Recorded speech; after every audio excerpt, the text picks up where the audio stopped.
Boa noite, gente. Tudo bem? Bom, eu queria dar boas-vindas aqui à Tapera Taperá, né? Nós estamos agora promovendo alguns debates na área do direito e que nós esperamos que vocês gostem. E hoje nós estamos com o debate sobre as organizações da sociedade civil, redução de financiamento e os desafios da implementação do marco regulatório das organizações.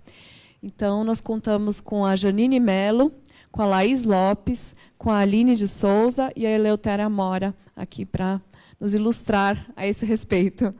Então, boa noite a todos. Eu vou passar aqui a palavra para a Janine agora, que vai começar.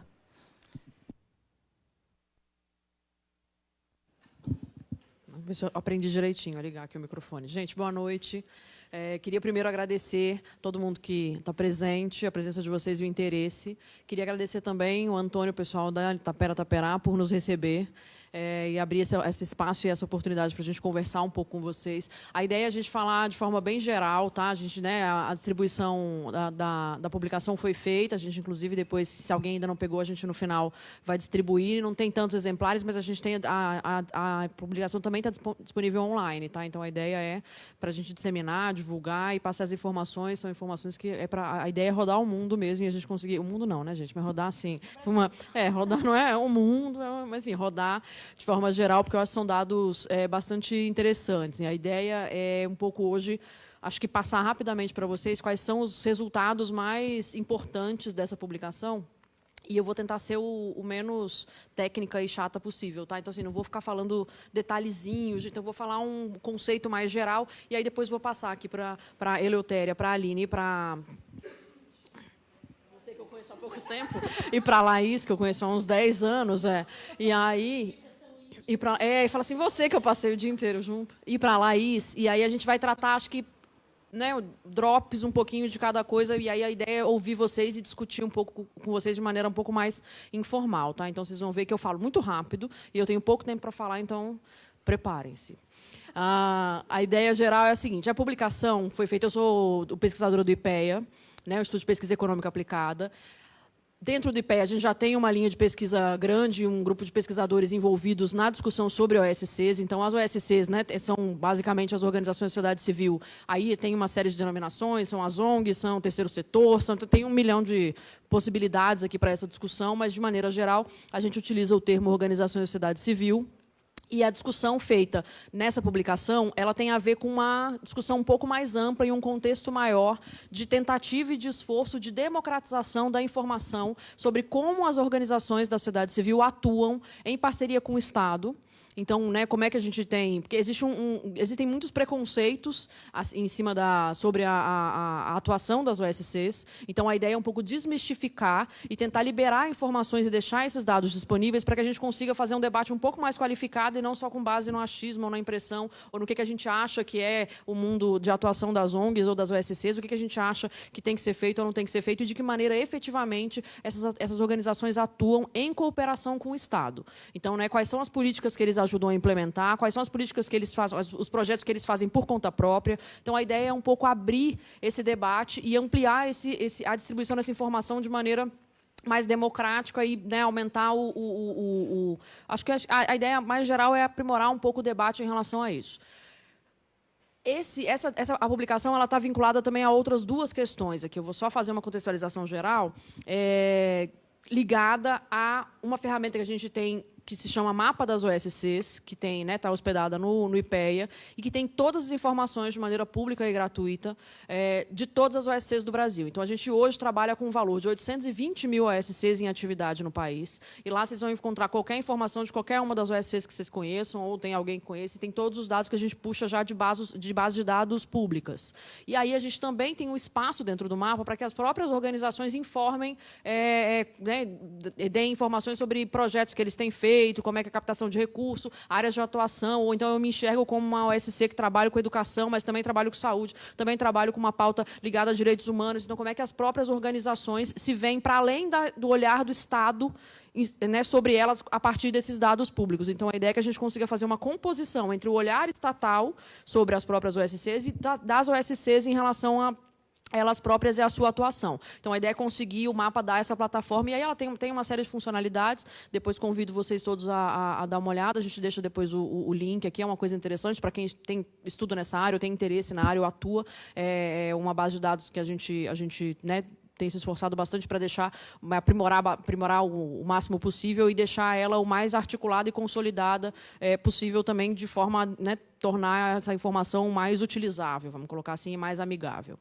Então, acho que esse é um contexto mais geral. Então, essa publicação ela se soma a um conjunto de outros dados e outras publicações que são feitas no setor. A gente tem uma produção enorme de informações sobre o terceiro setor de maneira mais geral. Essa produção é muito fragmentada, então, na verdade, tem uma preocupação com, né, publicações dessa natureza. Essa publicação tem uma natureza eminentemente descritiva, vocês vão ver, e ela, na verdade, abre uma agenda de pesquisa que não vai ser tocada só pelo IPEA, mas que a gente quer tocar em conjunto com outros pesquisadores e outras instituições, para que a gente consiga exatamente pegar esse monte de dados, esse monte de tabela, esse monte de informação e começar a fazer análises muito mais qualificadas em relação a como é que é a atuação das OSCs. Então, esse é o objetivo geral de liberar uma publicação desse sentido, é esse. Então, é um relatório descritivo com um monte de dado que a ideia é que a gente daí dissemine e comece a fazer uma série de outras questões e perguntas. E hoje aqui, eu acho que um pouco cada uma de nós vai tratar algumas dessas questões e trazer já alguns dos debates que né, a gente enfrenta no dia a dia e que também com essa publicação a gente passará a enfrentar de maneira um pouco mais organizada a partir de agora.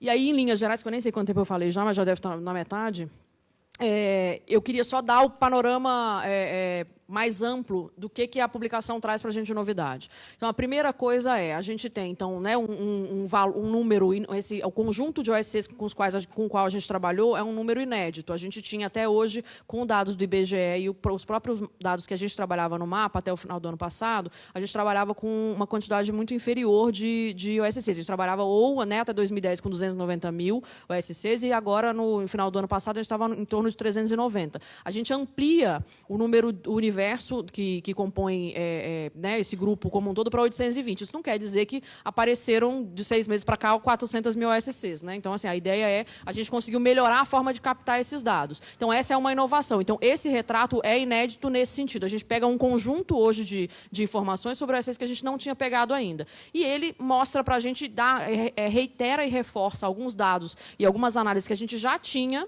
Isso, para a gente, é uma coisa interessante. Por quê? Porque eu reforço e faço, né, um diálogo com outras publicações já existentes, então eu consigo ter um grau de comparabilidade com essas coisas que já existem e elas consolidam informações importantes sobre o campo. Nesse sentido mais geral, a gente tem, então, né, uma confirmação de dados como uma concentração grande de organizações, por exemplo, na região sudeste. A gente tem uma informação, também a confirmação de dados como a reprodução de desigualdades históricas que a gente percebe no mercado de trabalho como um todo, elas se reproduzem também no terceiro setor. Então, às vezes, tem uma impressão de que vai ser uma coisa um pouco mais tranquila, mais democrática, mas não. Mulheres recebem menos que homens, negros recebem menos que brancos, mulheres estão concentradas em atividades ligadas à divisão sexual do trabalho, negros estão em atividades de menor remuneração e menos valorizadas socialmente. Então, tem toda uma reprodução de desigualdades e estereótipos que a gente encontra no mercado formal também, no mercado, né, privado tradicional, também nas ocupações formais dentro do terceiro setor. Então, para a gente, isso é uma questão importante para fazer uma discussão de dentro do campo. Então, como é que está sendo a atuação das próprias organizações em relação a isso e fazer um olhar, né, começar a ter um olhar também para dentro das suas próprias práticas e tentar incorporar acho que esse aprendizado e tentar entender como é que isso pode se transformar numa coisa de avanço. Então, essa é uma outra questão. E tem um dado aqui, já para encerrar e passar depois para o resto do pessoal, tem um dado importante que é o dado também inédito, que é o dado sobre transferências federais, então, de recursos do governo federal, que são feitas para as OSCs, para a atuação. Então, a gente tem os dados de 2010 até 2017, eles somam mais ou menos 75 bilhões, mas a gente percebe que tem uma mudança de 2015, 2016 para cá, tem uma mudança muito significativa no valor dos recursos. Então, a gente tem uma queda acentuada no valor de transferências que são feitas, né, o valor de transferência que é feita para essas OSCs, e tem uma mudança muito drástica no perfil das OSCs que recebem. Então, se até 2015 a gente tinha um perfil, por exemplo, só para vocês terem uma ideia, de organizações pequenas, baseadas predominantemente em trabalho voluntário e militância, atuando e recebendo recursos do governo federal, a partir de 2016, 90% dos recursos vão para organizações que têm mais de 100 vínculos de trabalho, ou seja, as maiores. Então, e a gente tem outros dados que mostram para a gente que as áreas de atuação ligadas, por exemplo, a desenvolvimento de interesses, desenvolvimento e defesa de interesses, passam a não receber mais nenhum real. Então, tem uma discussão de como é que o repasse diminui do ponto de vista de montante, mas também diminui a natureza desse repasse, para quem vai, quais são as organizações que recebem e o que vai ser feito com esse recurso. Então, isso é uma agenda longa e extensa que a gente quer abrir para fazer análises mais detalhadas, para entender o que aconteceu, entender de que forma isso tem acontecido, como é que isso vai ser no próximo período. Então, a ideia é tentar entender e pautar uma discussão pública de qual é o papel que as organizações podem ter dentro do governo como um todo, numa linha mais geral, pensando na cooperação com a esfera pública e também na própria democratização da esfera da iniciativa privada e da sociedade civil, e uma ideia de entender quais são as possibilidades de democratização que a gente tem também para o setor discutir para dentro e a gente conseguir fazer essa discussão para dentro da esfera estatal. Então, acho que é um pouco, em linhas muito gerais e muito rápidas, falando de forma bastante confusa aqui para desespero de vocês, mas a ideia é leiam a publicação e a gente está à disposição e queremos entrar em contato. Se algum de vocês pesquisa qualquer coisa, só falar com a gente consegue dialogar de forma mais calma e tranquila. Tá? Obrigada.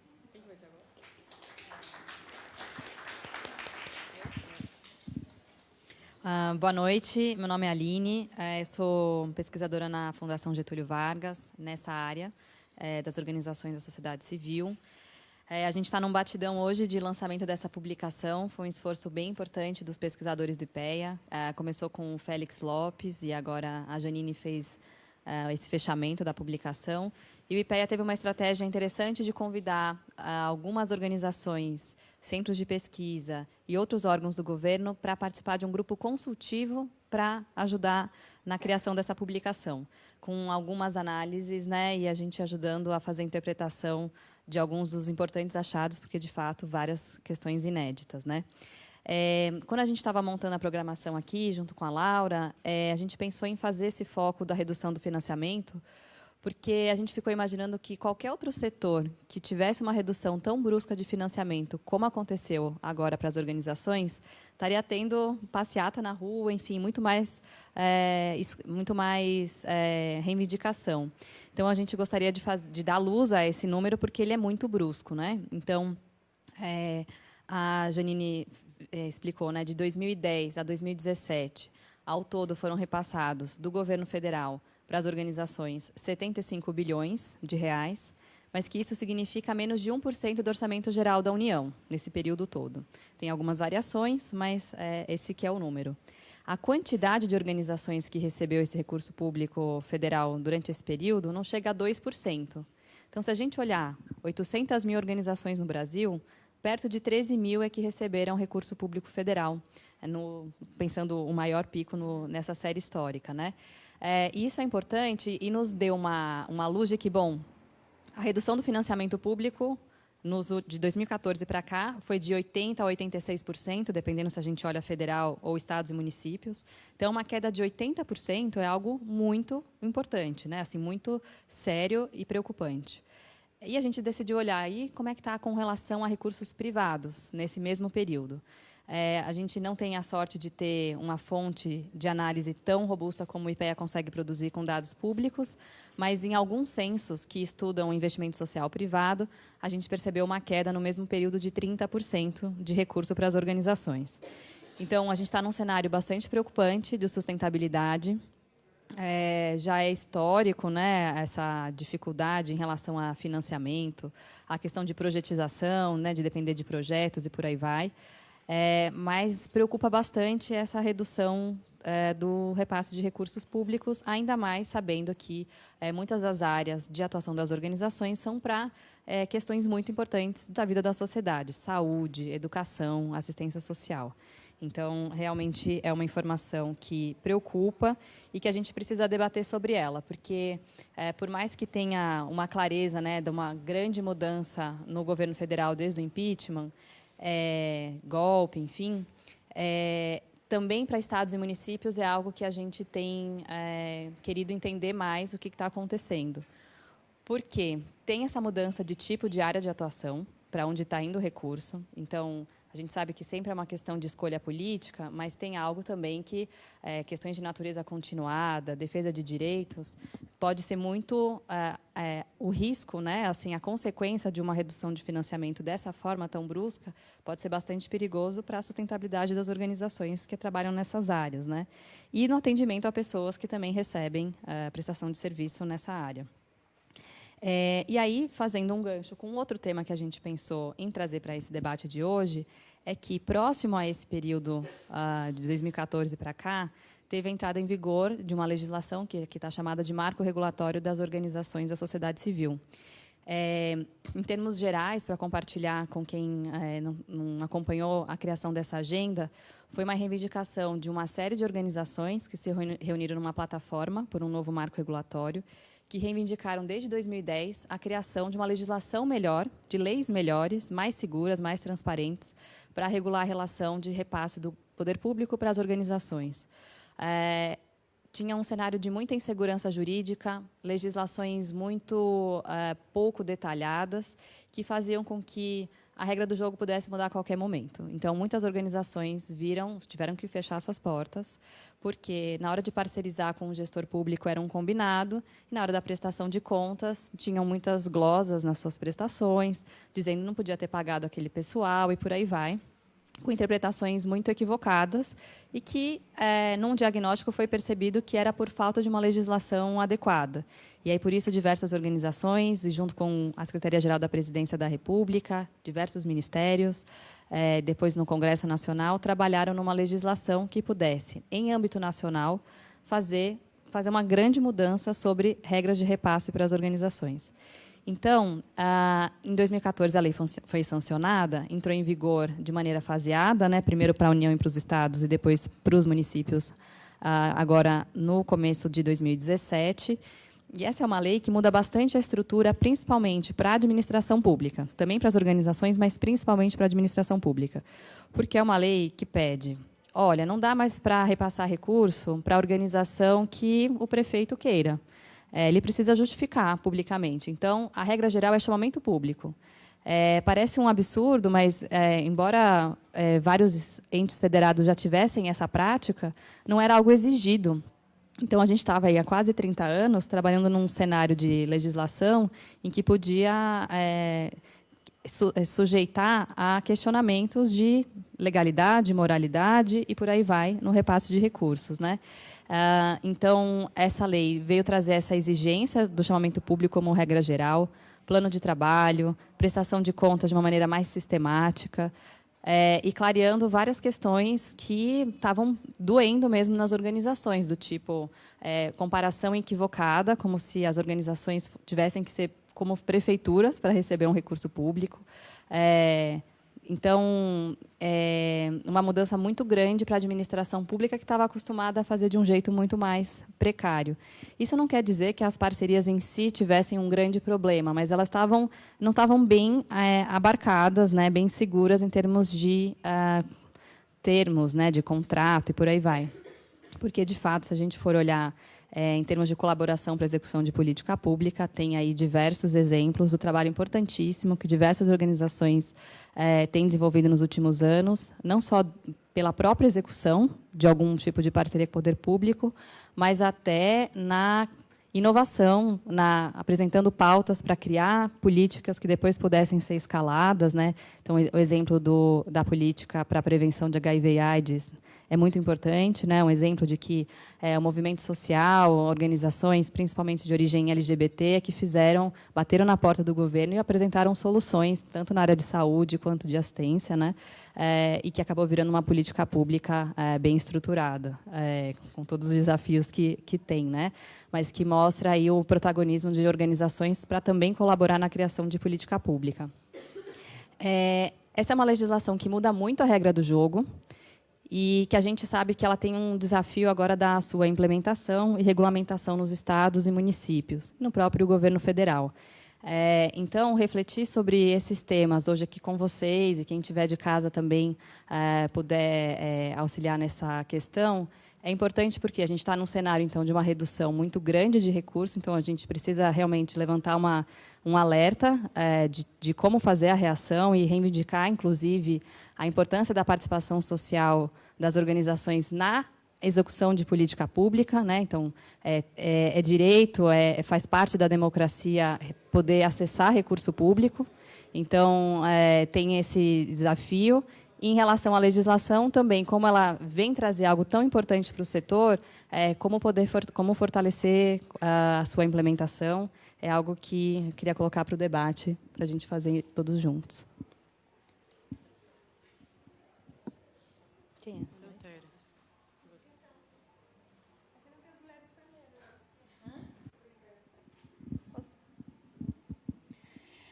É uma alegria muito grande estar aqui hoje.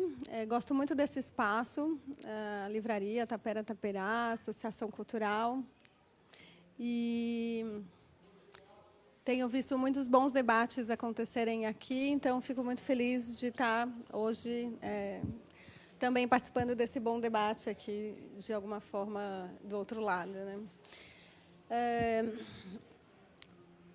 Eu pedi para falar depois da Aline, para emendar um pouco nesse tema da implementação da Lei 3.019, de 2014, que foi cunhada pelas organizações da sociedade civil de marco regulatório das organizações da sociedade civil. O tal do MIROSC. Por que MIROSC? MIROSC é uma sigla. M de marco, R de regulatório, O de organização, S de sociedade, C de civil. A administração pública adora uma sigla, tem pânico quando não tem sigla, não consegue viver sem sigla. Então, o apelido dessa lei virou MIROSC, Brasil afora, por conta disso. Às vezes a pessoa não capta muito bem, porque a sigla não é tão bonita, não faz muito sentido, mas vem daí. Mas, enfim, esse marco não é uma pessoa, né? Apesar dele ter, enfim, bastante personificação no imaginário coletivo, ele não tem uma existência em si que consiga induzir uma prática diferente. Porque nenhuma lei, per si, induz prática diferente. A lei é uma ferramenta de gestão. E, para ela ser implementada, ela precisa que a administração pública faça a sua parte. Então, uma das coisas que aconteceu de 2016 para cá foi a ausência de coordenação dessa articulação técnica e política no governo federal. E a gente sente que essa ausência de indução, de produção de inteligência, de antecipação de conflitos, ela também gera uma desaceleração, não só no governo federal, quanto nos estados e municípios. O problema é bem mais complexo do que isso, a gente conhece, sabe, mas um pouco para entrar na especificidade dessa agenda do marco regulatório. Para implementar, eu poderia dizer aqui, enfim, tentando agrupar um pouco dessa experiência, em duas frentes. A primeira, governança institucional, e a segunda, caixa de ferramentas. Vou abrir um pouco isso. Governança. Por que tem que ter uma governança? Justamente para salvaguardar o modelo. Justamente para conseguir continuar produzindo inteligência, para continuar conversando, para continuar dotando a administração pública das ferramentas necessárias para que aquela indução aconteça da forma que o espírito da lei foi pensado. Qual foi a estratégia pensada na Lei 3.019 para que isso acontecesse? O artigo 15 da lei fala na criação de um conselho de fomento e colaboração. Mais um conselho? Por que um conselho? Justamente a leitura foi de que a gente tem muitos conselhos de políticas públicas e de direitos que discutem as políticas públicas e os direitos setoriais. Então, no Conselho de Assistência, no Conselho de Criança e Adolescente, no Conselho de Assistência, a pauta prioritária é a política de assistência. No Conselho de Criança e Adolescente, direito da criança e adolescente. A relação entre Estado e sociedade, nesses campos, é secundária. E qual é o espaço para debater essa relação, para aprimorar e para construir justamente as ferramentas, antecipação dos conflitos, uniformização de entendimentos. Não havia. Então, a estratégia de criação de um conselho é trazer a participação social, a articulação intersetorial e o apontamento de um locus institucional dentro do Poder Executivo, porque o conselho precisa estar vinculado a algum órgão no organograma de governo. Dentro do governo federal, o decreto 8726, então, delegou essa responsabilidade ao Ministério do Planejamento. Existem hoje no Brasil 6 conselhos previstos em decreto, 2 funcionando. Quem está funcionando hoje? Prefeitura de Belo Horizonte, Governo do Estado da Bahia. No Governo do Estado da Bahia, o locus institucional definido foi a Secretaria de Relações Institucionais, que tem um perfil de articulação com a sociedade civil, parecido com o perfil da Secretaria-Geral, da Secretaria de Governo. E lá tem uma mobilização de sociedade civil muito forte, que faz com que a coisa aconteça. E na Prefeitura de Belo Horizonte foi designada a Procuradoria-Geral do município como locus do Poder Executivo. Ali, pela ambiência política e técnica, a gente tem um órgão que já orienta as demais pastas, que é a própria Procuradoria, que já faz essa instrumentalização de dotar a administração pública dessas ferramentas, mas também a gente tem um promotor de fundações que dedicou sua carreira a esse tema, que é o Tomás de Aquino, e que agora, aposentado, autor de livro na área, recebeu o convite para ser o procurador-geral do município e aceita esse convite com essa visão de implementar a Lei 3.019. São lugares que a experiência já fica completamente diferente, porque é outro diálogo, é outra ambiência, é outra articulação. Os outros lugares estão previstos em decreto. O governo do Estado de Minas está alocado na Secretaria de Governo, no governo do Rio Grande do Sul está alocado na Secretaria de Planejamento e... quem faltou? No município de Salvador, está no gabinete do prefeito, mas também não está funcionando. Eu estou contando isso porque esse é um tema menos debatido, a gente debate mais as questões processuais da lei, mas é de fundamental importância, porque essa governança pode impulsionar o modelo. Ter um conselho municipal aqui em São Paulo é relevante, instituir o Confoco em âmbito nacional é relevante, ter no Estado, fazer essa rede de conselhos funcionar é uma potência para que essas reivindicações continuem acontecendo dentro de um espaço que traz a voz da sociedade civil e as preocupações de quem está envolvido no processo de parceria dentro da gestão pública, que são os representantes das pastas setoriais. Essa é a estratégia que foi pensada na Lei 3.019, que começa a ter experiências concretas no Brasil, mas que a gente tem ainda um processo bastante pausado, perto do que poderia ser se a gente não tivesse na situação política que a gente está hoje no país. Então, acho que esse é um ponto que eu queria levantar. A lei também traz essa ideia de uma série de ferramentas para a coisa acontecer, que é essa segunda frente que eu estou chamando de caixa de ferramentas. É obrigado ter um decreto para regulamentar? Não, não é obrigado. A lei é auto-aplicável. Mas é bom que haja um decreto que harmonize as questões da lei, que são tanto impactantes para o Estado quanto para municípios e a União, para conseguir decidir quais são os pontos específicos, não para desidratar as conquistas da lei, não para a gente retomar coisas que foram vencidas no debate, mas sim para a gente conseguir harmonizar isso com a realidade local.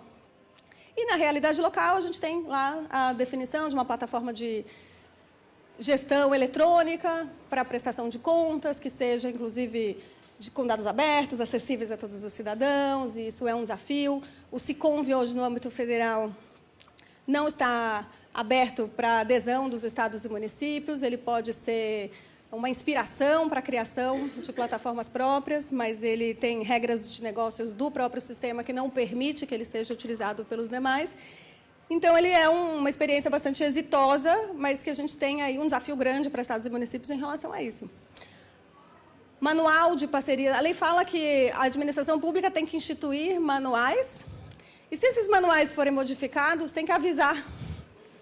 Porque de tantas vezes que a administração pública já modificou as regras do jogo, foi necessário prever em lei que, para além da lei e do decreto, você precisa harmonizar a operacionalização do sistema em linguagem própria, numa gramática que seja mais acessível aos administrados e especialmente ao público. Essa lei é específica, é um regime jurídico próprio de parcerias, de repasse de recursos públicos, enfim, também sem recursos públicos quando for, mas com recursos patrimoniais, sem recursos financeiros, com organizações da sociedade civil, associações, fundações, cooperativas e organizações religiosas. Então, tem um público específico.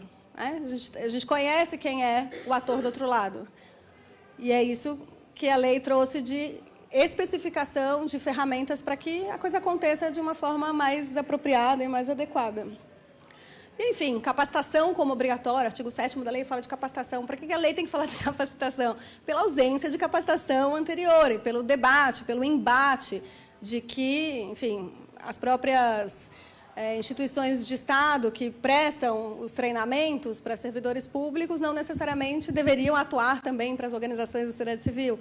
E hoje a lei deixa muito claro que os parceiros do Estado precisam também ser capacitados tanto quanto os servidores, assim como os conselheiros de políticas públicas, os membros das comissões de seleção, comissão de monitoramento. Enfim, uma série de detalhes que estão lá colocados reunidamente por conta desse espírito, de conseguir reconhecer que as organizações da sociedade civil são diferentes dos órgãos públicos, elas têm uma forma de gestão diferente dos órgãos públicos, elas têm uma forma de atuação, de complexidade, de tamanho, de orçamento, que é tudo completamente diferente da administração pública. Mas, ainda assim, elas são completamente importantes para o Estado e elas precisam ser reconhecidas na sua natureza própria, que é, então, diversa e legítima ao mesmo tempo. Eu me coloco à disposição para a parte do debate, para não estender muito e passar para a Eleutéria, mas queria só lembrar, na parte da própria lei, acho que a Aline falou da história do chamamento público como obrigatório, e ele é um dos pacotes das medidas de democratização do acesso. Então, acho que essa é só a fala final para a gente poder se inspirar para o debate, que é a não contrapartida financeira, a possibilidade de pagamento de equipe, custos indiretos, atuação em rede. Todos esses detalhes foram pensados para a democratização do acesso. E aí, de repente, a gente está no momento onde a situação é inversa. Ou seja, não adianta só criar a ferramenta, porque a ferramenta per si não constrói. A gente precisa que essa ferramenta seja utilizada no espírito e na forma que ela foi criada. Então, ela está à disposição e a luta é nossa, de todos. Obrigada.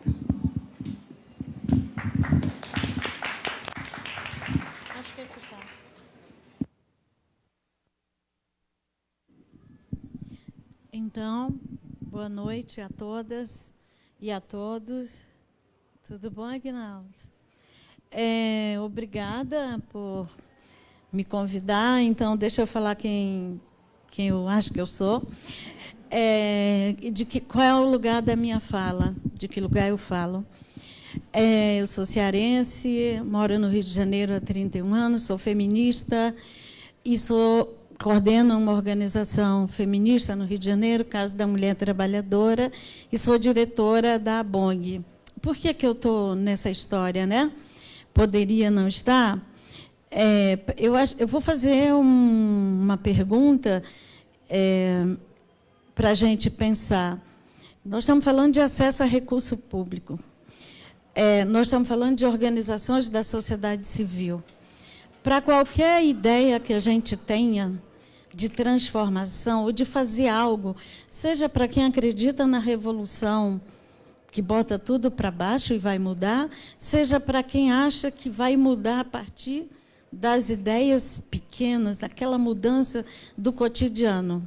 Mesmo assim, seja mudando diariamente, contribuindo para que você mude a sua vida e é que outras possa tocar o coração da outra pessoa, possa tocar na pessoa e ela, a partir dali, ela se transformar, ou transformar a sua condição de vida naquele momento, vai ser necessário recurso, nem que seja para pagar o ônibus. Então, não tem jeito. nós temos que entrar neste debate e enfrentar. É legítimo ou não é legítimo o acesso a recurso público para as nossas causas? Inclusive para ser contraditório a quem a gente vota e coloca no poder. Eu acho que nós teremos, de fato, uma democracia profunda neste país se tiver o contraditório. Se aquele recurso colhido através dos impostos, de tudo que nós fazemos e pagamos, for devolvido numa parcela ínfima para as organizações da sociedade civil, e eu posso ser contraditória àquele pensamento, para que eu possa confabular, para que eu possa conspirar no sentido de transformar a realidade das pessoas. Como transformar a nossa realidade? Transformar porque é um país profundo de desigualdade, é um país misógino, é um país que o patriarcado domina as nossas vidas, e se eu quero transformar isso, eu tenho que ter recurso. E este recurso também pode ser público. E já tem muito, todas as nossas causas já tem muito do nosso trabalho. Já tem muito da colaboração, de uma que fica um dia, não pode ficar todos os dias, mas sai do trabalho, vai ajudar. Seja qualquer ação, distribuir camisinha na rua, conversar com as mulheres, conversar com a população. De qualquer maneira, para você fazer uma ação, alguém vai financiar esta ação. Se não for você, vai ser alguém que em casa que está trabalhando, vai ser da aposentadoria de alguém que está em casa, que vai dar o recurso, mas vai sair. Isto é um bolo só, o dinheiro. O problema é que para muita coisa não tem recurso. Eu acho que quando a gente está falando, tá falando de uma publicação que traz dados sobre este setor, que eu estou no campo da defesa de direito, cada uma pode estar em qualquer canto. Eu estou neste lugar. E neste lugar, quando ele reduz o que já era pouco, para onde nós estamos? Qual é a nossa capacidade de resistência? Ela, né, na minha geração, um pouquinho, na minha geração, tiveram movimentos que desapropriaram bancos.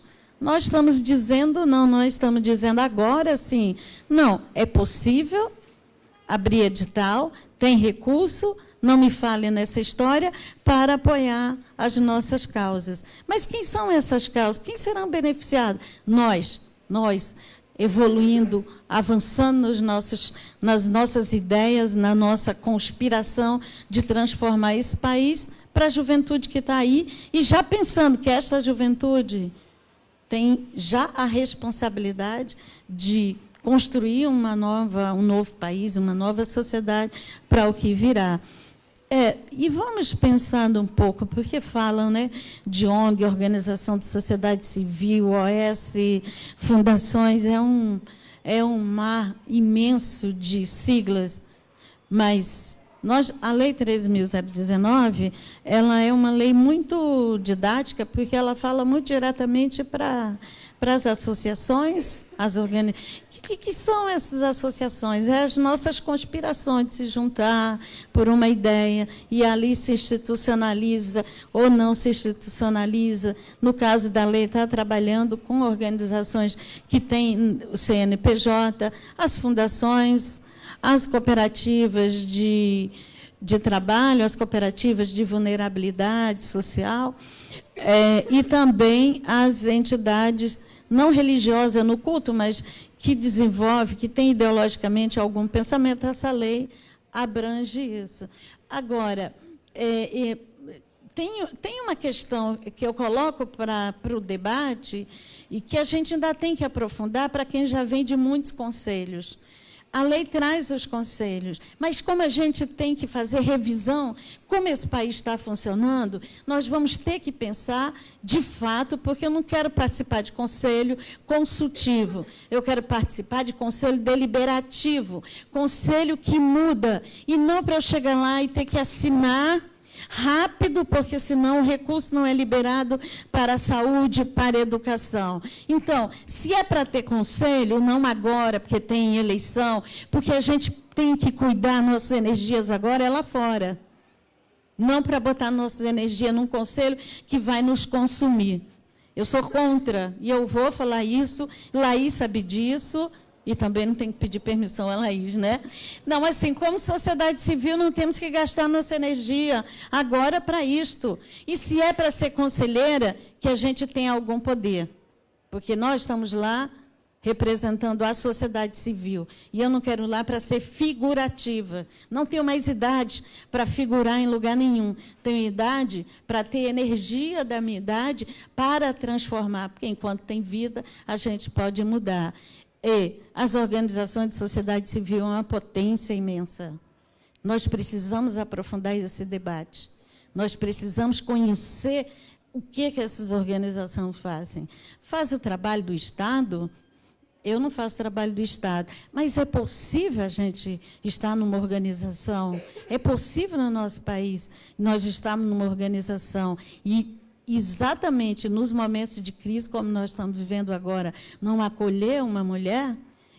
Eu vou ser feminista e vou só falar do feminismo, mas não é um feminismo que acolhe, que transforma, que acolhe aquela companheira que chega e que não tem o que comer. Então, eu estou sendo assistencialista, mas eu não conheço nenhuma forma de transformar sem você acolher e sem não ser pelo afeto. Mas tudo isso que eu estou falando aqui do perfil das organizações da sociedade civil. Eu não quero ficar de discurso, mas eu queria que a gente entrasse nesse debate da transformação do cotidiano e das nossas realidades. Muito obrigada.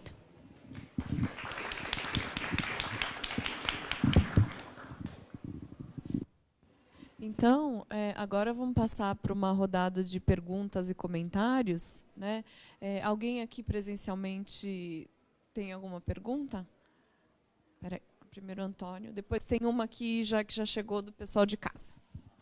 Ah, legal. Oi, boa noite. Eu acho que é mais para a Janine, inicialmente, mas Janine, você disse que você descreveu a concentração da destinação dos recursos públicos numa fração bem minoritária de organizações de sociedade civil. Eu entendo, se não me engano, é saúde e educação. O que são esses hospitais, essas fundações que gerenciam hospitais, ou educação? Eu queria entender um pouco o que é destrinchar, para onde que está indo o grosso do dinheiro. Enfim, e a segunda coisa é vocês mostraram uma queda muito volumosa no valor repassado a partir de 2016, 80%, né? Em 2017 também ruim.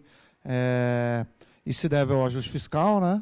Por um lado. Vocês têm alguma projeção com base na PEC do teto de gastos em como esse financiamento vai a PEC 55, né? Como é que ele vai ser afetado ainda mais? Enfim, acho que é isso. Agradecer aí as falas aí de todas, acho que é um aprendizado aí.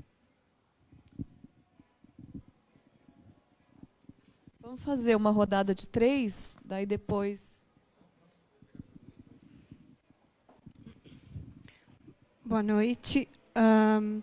Eu estou no terceiro setor há uns 10 anos, iniciei na Cruz Vermelha. Janine, um pouco dessa queda, um pouco da importância do marco, não é para separar o joio do trigo, as boas organizações das ruins.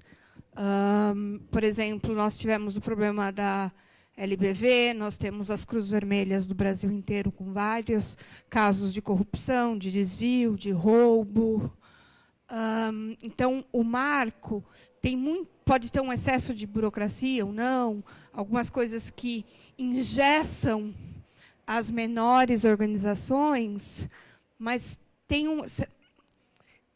é talvez um bem comum, acho que veio a calhar, porque a gente tinha os escândalos das ONGs dos políticos, as ONGs internacionais numa gestão há uns 10, 15 anos atrás, que estavam lá na Amazônia fazendo não sei o quê, nós tivemos vários escândalos que queimaram o terceiro setor e as organizações como um todo, e isso foi negativo para todas. Recentemente, nós estamos tendo a CPI das OS, então tem as ruins. Então, criar uma regra é uma coisa boa, por mais que agora caiu um problema do golpe, né? Nós estamos num momento que, na hora de acertar e começar a implementar, nós não estamos conseguindo, mas, em teoria, era para a gente estar indo para um bom caminho, né? Então, queria que falasse um pouco disso. E a capacitação. A capacitação é porque a maioria delas vem da boa vontade, do interesse, né? Aquela coisa de suprir o que o primeiro setor, o setor público, não supria, que a gente ia na base do voluntariado, da caridade, né? Isso é muito... tudo junto a mesma coisa. Bom, e finalmente eu vou fazer aqui, para encerrar esse bloco de comentários, a pergunta do Joari Carvalho, que é: e o que fazer com o poder público que não regulamentou o marco regulatório ainda em seu âmbito, mas já aplica versões sui generis de chamamentos direcionados politicamente? Tudo bem? Obrigada.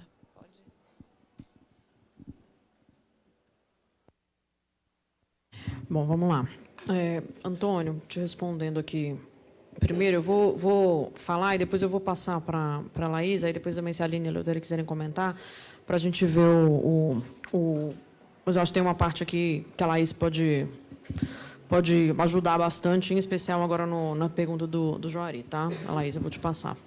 Mas vamos lá. Em relação a... Porque aí tem uma série de informações. Assim, tem uma coisa que é o valor quantitativo de OSCs caiu. A gente tinha, em 2010, 13 mil organizações que recebiam recurso. Hoje, a gente tem uma média, né, em 2017, de 7 mil OSCs. Então, a gente tem uma queda quantitativa das OSCs recebendo esse recurso. A gente tem uma queda do percentual, do quantitativo de dinheiro que tem ido para essas organizações. E a gente tem um redirecionamento em relação a áreas de atuação e redirecionamento em relação ao tamanho das organizações ou estruturação das organizações que têm recebido esse recurso. Então, são várias questões que estão aí no meio. Então, assim, tradicionalmente, mesmo quando a gente tinha um volume maior de recurso, as maiores organizações são aquelas saúde e educação, que são as mais estruturadas, são as mais antigas, são as que estão vinculadas a atividades permanentes e a políticas continuadas. Então, tem repasses que não são opcionais. A gente faz e então, é uma forma de estruturar a implementação de política pública. Então, isso é uma outra discussão. E essas, normalmente, mesmo quando você tem uma queda do recurso, são essas que mantêm, né, continuam recebendo recursos. De qualquer forma, a gente teve uma queda muito drástica, mas, assim, o que, basicamente, a gente enxerga dentro dos 10%, dentro dos 90% de recursos que estão indo agora para as organizações que têm mais de 100 vínculos de trabalho, por exemplo, predominantemente elas são da área de saúde. Tá? Então, assim, outra coisa é entender o que cada... Né, como é que esse recurso, para que esse recurso está sendo utilizado? Porque você tem um mundo de possibilidades de entender e de enxergar, e a gente está fazendo essa análise mais detalhada agora. Sobre a PEC dos gastos, e aí tem uma questão muito específica que ela afeta de forma geral o gasto, né, do governo como um todo. Ela claramente vai ter um impacto. A gente não tem a projeção ainda, mas eu acho que é uma questão interessante. A gente pode tentar fazer essa conta para entender, em especial porque ela vai afetar todas as transferências que não são obrigatórias. Então, isso é uma questão importante para a gente trazer para o debate. Não só no caso do que é feito em parceria com a SCs, mas qualquer outra política, qualquer outra ação implementada dessa forma. Então, obviamente, ela vai ter um impacto. A gente não projetou ainda quanto de impacto isso tem. E aí, respondendo... Desculpa, fala seu nome de novo. Juliana. Juliana, te respondendo aqui em parte, mas eu vou querer depois também que a Laís fale. Eu acho que você tem toda a razão em relação assim, né? A gente tem uma discussão enorme, que é legítima, é válida e é importante para a democracia brasileira, que é feita já, não é uma de agora, é uma discussão que a gente tem, no mínimo, nos últimos 30 anos, ela é muito frequente no cenário político brasileiro, que é uma discussão de não só o que é o terceiro setor, mas de que maneira ele atua, de que maneira ele tem relação, é bom ou é ruim ter relação com o poder público. Então, assim, né, que é um pouco que o Eleutério atrás também, assim, o que é? E tem uma questão de identidade das próprias OSCs, nem todas as OSCs são iguais, então, existe uma heterogeneidade enorme nesse mundo. Então, imagina, eu estou falando de 820 mil OSCs. Obviamente, 83% delas, para vocês terem uma ideia, não tem nenhum vínculo de trabalho. Elas são fundamentalmente formadas por pessoas que trabalham de militância e de voluntariado. Então, assim, a gente não está falando de mega organizações, não sei o quê. Então, assim, tem organização de fachada? É óbvio que vai ter. Assim como em qualquer outro setor, você vai ter empresas boas, empresas ruins, movimento social ok, movimento social que não é ok. Então, assim, tem de tudo. Não adianta a gente achar que... Agora, o marco, eu acho que, na verdade, ele facilita algumas coisas para as organizações, ele tem para as menores, então, acho que a Laís depois pode até pontuar, ela falou algumas coisas aqui, mas o marco, ele traz mais segurança jurídica para essas parcerias, e ele também facilitou e desburocratizou algumas questões que antes não enxergavam as OSCs menos estruturadas, por exemplo, que cobravam delas coisas, acho que a Aline também falou um pouco sobre isso, cobravam delas exigências que elas simplesmente não conseguiam fazer, e o Estado precisava da capacidade do apoio e do conhecimento territorial e local que as OSCs têm, porque o Estado não dá conta. Então, a ideia é como é que a gente usa de maneira efetiva, eficiente, republicana, democrática e adequada e aderente à realidade, a capilaridade e a relação que a sociedade, que as organizações têm com a sociedade. Então, a ideia é um pouco tentar explorar, né, no sentido positivo, obviamente, mas, assim, tentar entender quais são as potencialidades dessa relação. Tem uma outra questão que a gente colocou, além do próprio marco, eu acho que o marco tem essa questão de... eu não sei, aí eu vou falar um pouco da minha visão pessoal, depois a Laís e a Aline e a Eleutéria podem um pouco colocar a visão que elas têm, porque eu não acho que o marco serviu para separar o joio do trigo. Eu acho que o marco serviu para regulamentar o setor de maneira mais geral e dar segurança jurídica para as grandes, para as pequenas, e para conseguir entender as especificidades das OSCs e para parar de tratar todo mundo como se elas fossem iguais.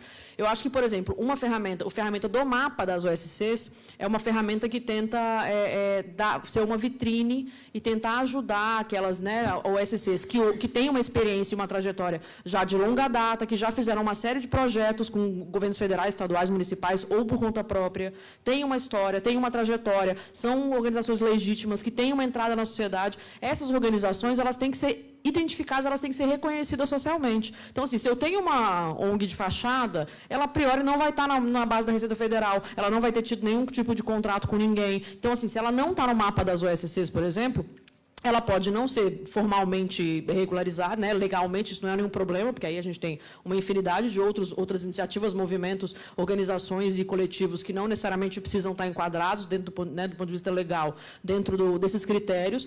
Mas, por outro lado, para o governo federal poder fazer algum tipo de contrato e parceria, então a gente precisa ter uma certa institucionalidade. Então, a ideia é que a gente consiga entender que mundo é esse, de quem que nós estamos falando, que universo de organizações é esse. E a existência do mapa, ela é uma ferramenta democratizante, porque ela permite que qualquer pessoa, então você pode ir lá e falar assim, eu tenho aqui a ONG aqui do lado da minha casa, que eu quero saber se ela funciona mesmo, se ela não funciona. Você vai olhar e você vai ver todos os projetos que ela fez, você vai ver se ela recebe R$1 de recurso do governo federal, vai estar publicamente para você lá. Você vai ver o CNPJ dessa organização, você vai ver quem é o fundador, desde quando ela existe, no que ela trabalha, no que ela não trabalha. Então, assim, a ideia é exatamente que a gente crie uma plataforma para visibilizar e reconhecer aquelas OSCs que têm um trabalho positivo e que são parceiras aí da sociedade, do governo federal, por exemplo, e elas não tinham esse reconhecimento. Então, a ideia era não tratar todo mundo como se fosse a mesma coisa.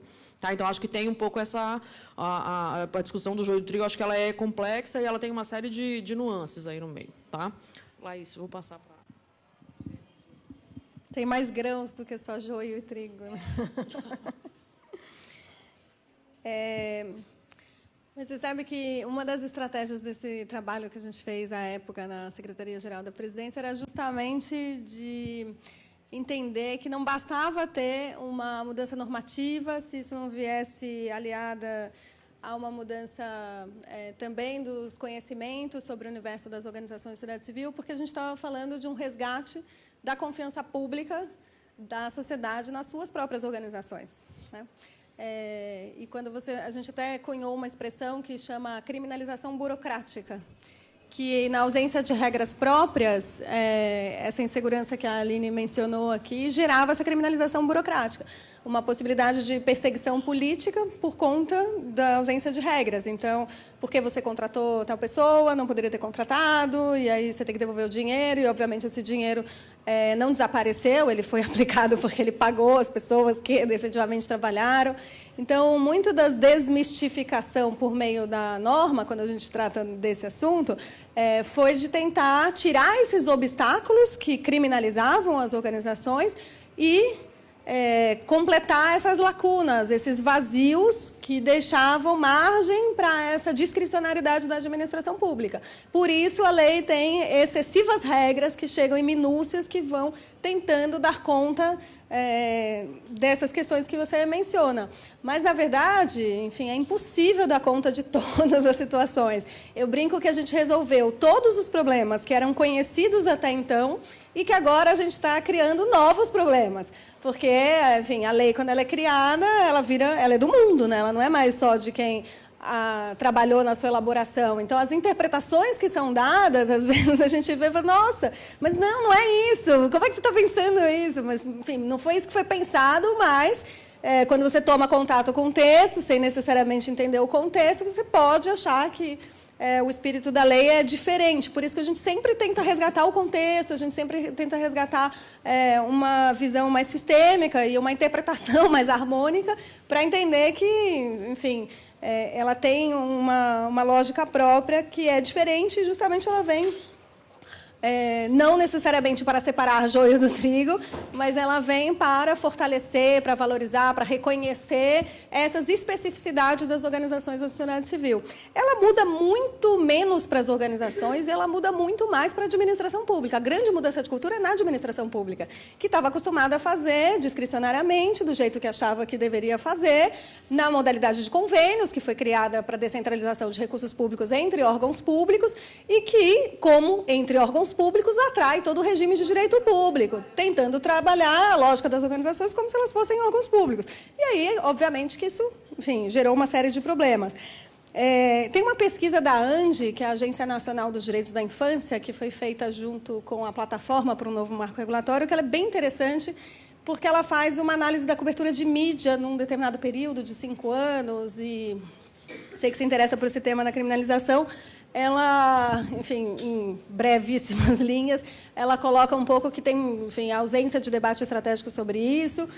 Quando o debate aparece, quando se fala de uma organização da sociedade civil individualmente, se nomina aquela organização, a PAI, de Sobradinho, legal, mas quando se fala das organizações em geral, é sempre falando mal e conectando a casos de corrupção e conectando ao governo federal. Então, assim, é bem difícil trabalhar nesse cenário onde a gente passou, você mencionou aí, por 2 CPIs das ONGs, a CPI da Terra, enfim, uma série de comissões parlamentares de inquérito que não estavam tratando do setor, que estavam tratando de casos isolados e que acabaram gerando toda essa narrativa negativa, da qual é parte da luta, da construção, a reversão disso. Mas a gente vive também um cenário que não é dissociado da criminalização da política em geral, né? Então, acho que a gente tem aí que buscar entender e refletir isso de uma forma mais ampla. Sobre enfim, o ente federado que não regulamentou, de novo, a lei é super auto-aplicável, ela está em vigor, o fato dela não ter sido regulamentada não exime da sua aplicação, e se os editais estão saindo direcionados, é possível recorrer, né? A gente tem uma ausência enfim, de capacidade institucional, jurídica, de apoio às organizações da sociedade civil, mas existem algumas estratégias para isso. Os escritórios modelos, toda a faculdade de Direito tem um escritório modelo, um núcleo de práticas jurídicas para funcionar, que pode ser provocado para começar a trabalhar com esse tema. A Defensoria Pública atende cidadãos que não tenham condições de pagar o advogado para defender seus direitos. Há uma construção de que a Defensoria Pública também pode atender organizações da sociedade civil que não tenham condições de pagar advogados. As OABs, Brasil afora, têm comissões de direito do terceiro setor, além dos advogados especializados que existem por aí. Mas estou falando disso porque, enfim, não é necessário ter um advogado para entrar com recurso, mas também a gente tem que provocar os dois lados, porque a gente precisa aumentar o exército de defesa e promoção dos direitos das pessoas. Tribunal de Contas, a gente tem aqui, inclusive, a presença, obrigada, Domingos. Domingos é conselheiro do Tribunal de Contas do Espírito Santo, depois ele pode falar também um pouco da experiência de lá. E ele foi presidente do Tribunal de Contas à época da elaboração do marco regulatório, levou os primeiros debates para o Espírito Santo, fez os primeiros cursos lá. Nessa linha também de mostrar que o Tribunal de Contas pode ser preventivo e não só repressivo. Então, assim, no momento de aplicação de uma lei nova, a visão e é por isso que eu estou chamando a atenção desses outros atores que precisam ser mobilizados para esse processo, né? De novo, não é uma agenda específica, mas que, enfim, pode ser potencializada com isso. Por fim, rapidamente, só sobre o perfil do repasse dos recursos. Eu fico sempre com a preocupação de tentar nacionalizar o debate, porque a gente tem muitos dados do governo federal, e isso nos ajuda a poder debater e construir as narrativas sobre o governo federal, mas a gente tem uma necessidade de falar também sobre as ausências, sobre os vazios de dados. E é uma preocupação não ter os dados dos estados, não ter os dados dos municípios. O mapa hoje tem a possibilidade de coletar esses dados, de recepcionar esses dados e de fazer os cruzamentos. Então, quando a Janine fala, você pode ver a organização do seu bairro para saber se ela recebe algum recurso do governo federal. Eu quero saber se ela recebe também algum recurso do município, do estado, enfim, como eu posso colaborar. São outras também as possibilidades e potencialidades. Então, acho que, obviamente, também na mesma linha, os serviços essenciais, serviços públicos oferecidos à população, que são exercidos por organizações da sociedade civil, normalmente a rede de assistência, a creche na educação infantil, enfim, tem vários serviços que continuam funcionando, mas muito mais na linha, a lei faz uma distinção entre projeto e atividade, então muito mais nessa linha de atividades de natureza continuada. Mas os projetos, o fomento, a defesa de direitos, está bem mais prejudicada com tudo que está acontecendo hoje. Então, acho que ficar atento a isso é bem importante. E a lei tem uma possibilidade de provocação, que é o procedimento de manifestação de interesse social, que, de novo, é uma ferramenta, só vai funcionar se vocês usarem, se a gente usar como um todo.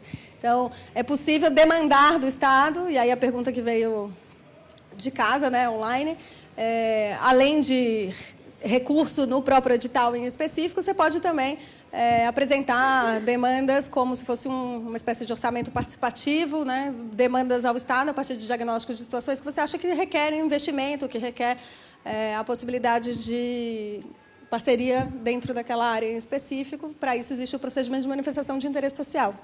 Mas vou deixar os outros circular mais a palavra e a gente volta a falar. Obrigada. Oi, Mauri.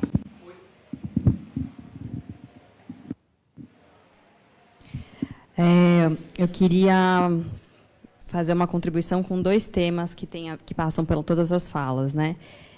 Um com relação ao porte. A Janine falou, né? Mais de 80% das organizações no mapa não tem nenhum vínculo empregatício.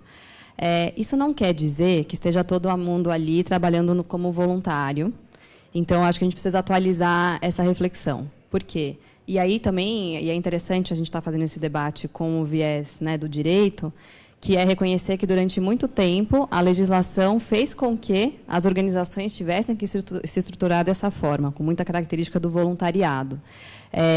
Diferente de vários outros países, a gente teve, durante muito tempo, legislação que dizia que nenhum diretor ou diretora de organização poderia receber como dirigente, não deveria ser remunerado.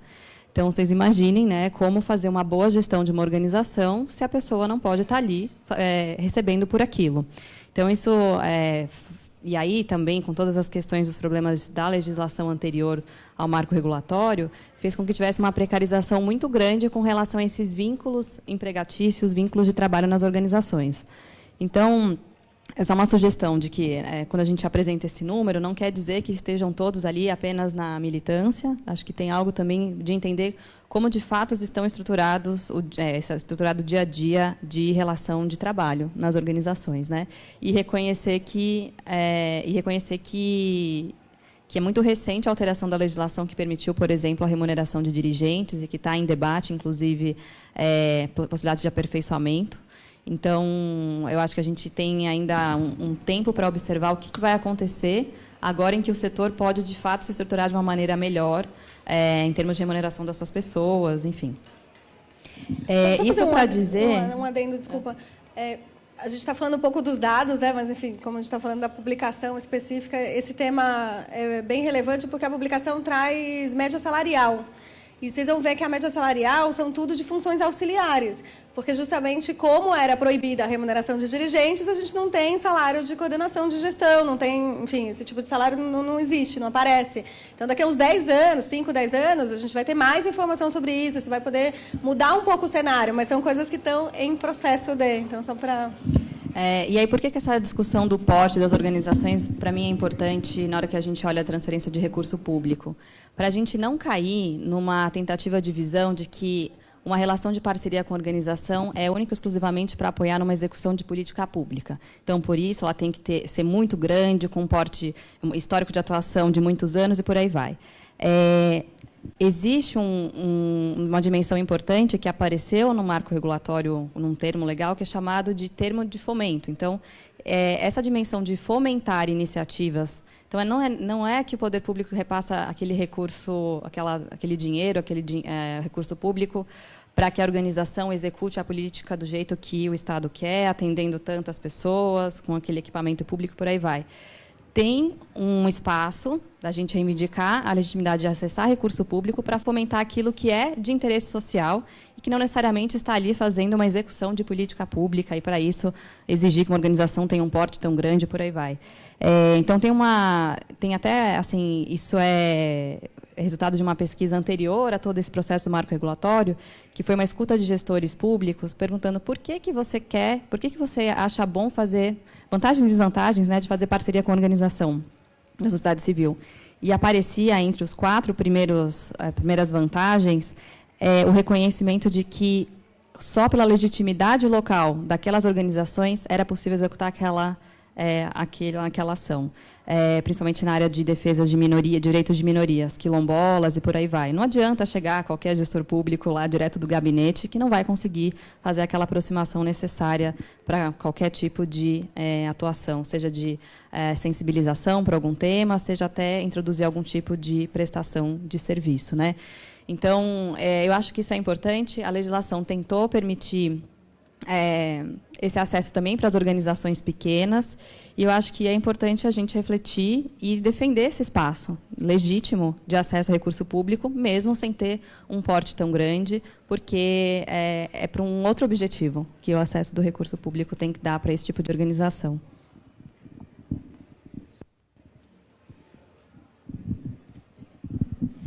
Bom, o dia a dia de uma organização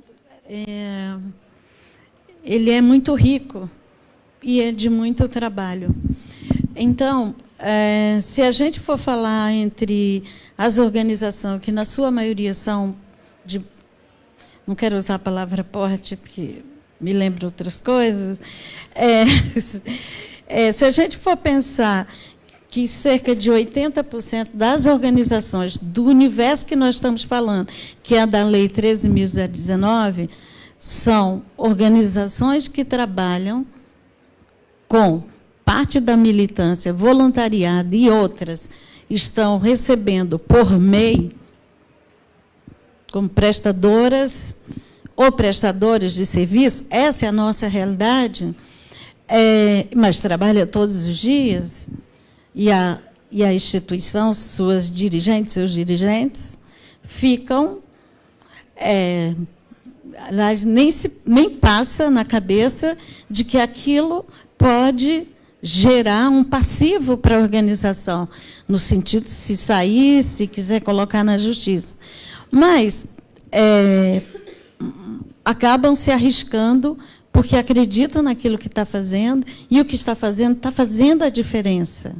Essa diferença é exatamente falar a expertise, ou falar o conhecimento, ou porque, quando tu abre a porta, o que você tem é a rua, que está ao lado esquerdo, ao lado direito, e à tua frente, sendo beneficiado e tendo naquele espaço o espaço do acolhimento, o primeiro espaço de possibilidade de algum tipo de ajuda. Porque a informação, a simples informação, não modifica a vida de ninguém. Porque aqui a internet está cheia, a televisão, os jornais, em tudo que é lugar. Até cansa a nossa mente de tanta informação. Mas isso não significa que vai mudar e que, na hora que você vai ter que tomar uma mudança, inclusive para acessar a essa justiça, não é fácil você dar esse primeiro passo. Então, eu acho que esse dia a dia, essa riqueza que o servidor ou a servidora pública, que tem dias e horas de trabalho, e que tem que ter, né? Quantas horas de trabalho. Mas acontece que o nosso trabalho vai além deste horário. Não tem hora. Primeiro, aliás, até vi um livro aí que diz que a gente deveria, as organizações de sociedade civil, deveria se separar das causas, né? Não sei se vocês viram aí, tem um amigo aí que está divulgando isso. Bom, se separar das causas, vai virar o quê? Uma empresa de serviço social, de assistência social. Bom, essa ainda bem que não é a minha praia. Minha praia é a praia do Rio mesmo, mas, assim, a gente tem que pensar que, por exemplo, o que eu acho que é interessante da lei? A lei, por si só, não resolve a situação, mas se a gente pega esta lei e transforma ao nosso favor, sim, mas a gente tem que conhecê-la. O acesso ao recurso, como é que se dá o acesso ao recurso no nosso país? Se dava muito através... Eu tenho um amigo, eu tenho uma conhecida, está no ministério, está na secretaria, então vamos atrás desse amigo, dessa amiga, quem sabe? Não, nós estamos dizendo que é possível ter o acesso a recurso de uma outra maneira. Eu acho que este que é o caminho que a gente tem que ir. E como é? Através do chamamento público. O seu apelido é o edital, que são as normas de como nós vamos acessar este recurso. E, ao acessar este recurso, é igual para todas as organizações? Não é igual, embora o chamamento público é o mais próximo, porque as organizações são diferentes, têm expertise diferente, e quem mais acumulou capacidade, né, chamada técnica, vai acabar acessando aquele recurso. E aí vem um outro desafio. É como essas organizações vão acessar, como esses editais serão, de fato, democráticos. Então, eu acho que a Lei 13.019, assim como a Lei Maria da Penha, para mim a Lei 13.019 tem que ser conhecida igual a Lei Maria da Penha, embora muitas de nós temos dificuldade de acessar esta lei. Porque não é só ter a lei, não é só ter o conhecimento, é necessário aquele passo de transformação. E para os municípios, porque a política se dá no município, certo? É no município que a gente tem o diálogo, a política se dá lá, o dinheiro é transferido, lá tem recurso, então é lá que se dá, e é lá que a gente tem que fincar o pé. É aqui neste município que você tem que ir, que tem que conhecer, saber como está. Se sai um edital, e aí é que eu acho que a lei nos dá essa ousadia. Pô, vamos questionar. Cadê a lei? Cadê o decreto? O decreto, muitos decretos por aí estão contraditórios à própria lei, o próprio decreto nacional. E aí sai um edital já dizendo que, no caso da manifestação de interesse social, o edital de Olinda, o decreto de Olinda, não, de Betim. O decreto de Betim, que eu estive lá há pouco tempo, já estipula qual é o período para manifestação de interesse social. Ora, mas saiu com decreto já estipulando que quando o decreto saiu, já não é mais possível apresentar manifestação de interesse social. Se eu estou de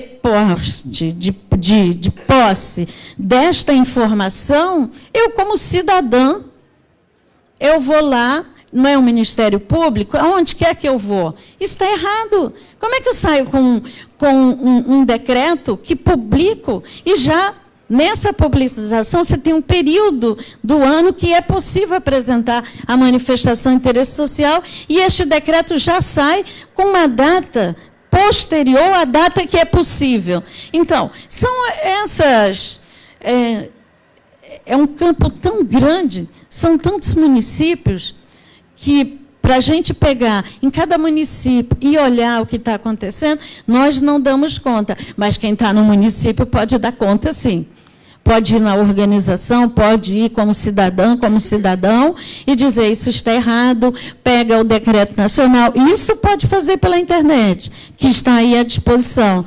Nem todas as pessoas têm acesso à internet em casa, nem todas as famílias, mas é possível ir em alguns lugares públicos e acessar aquilo. Agora, o grande desafio mesmo é a gente saber, primeiro, que é legítimo acessar o recurso público e criar os regramentos para o acesso a esse recurso público. A transparência. Mas a primeira transparência de uma organização, ao meu ver, tem que ser entre seus pares, entre nós, que construímos aquele espaço. E se você perde a confiança em casa, lá fora que vai ser difícil. Para mim, a primeira transparência é nessa governança. Como funciona, se tem conselho, se nós prestamos contas, se tem 2 ou 3 pessoas cuidando daquele espaço, presta conta para quem? Primeiro é para nós. E o restante é super simples. Porque já tem a confiança interna.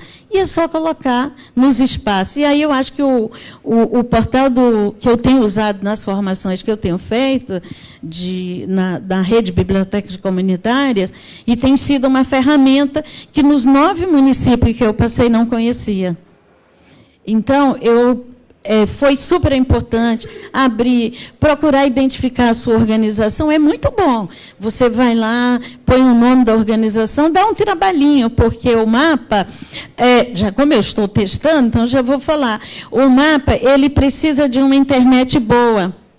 Então, nos municípios que eu passei, que a internet em Olinda, em Betim, no espaço que eu estava não era boa, ficou rodando, e não aparecia. E aí eu tive que acessar o celular, pedir para as pessoas desligarem o celular para a gente acessar naquele espaço para poder ver. Então, a gente também conta com essas dificuldades e...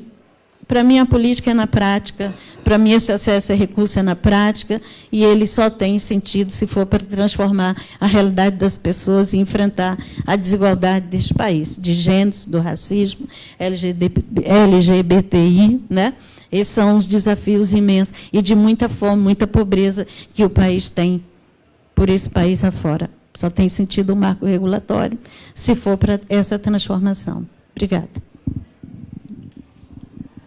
Bom, vamos fazer mais uma rodada?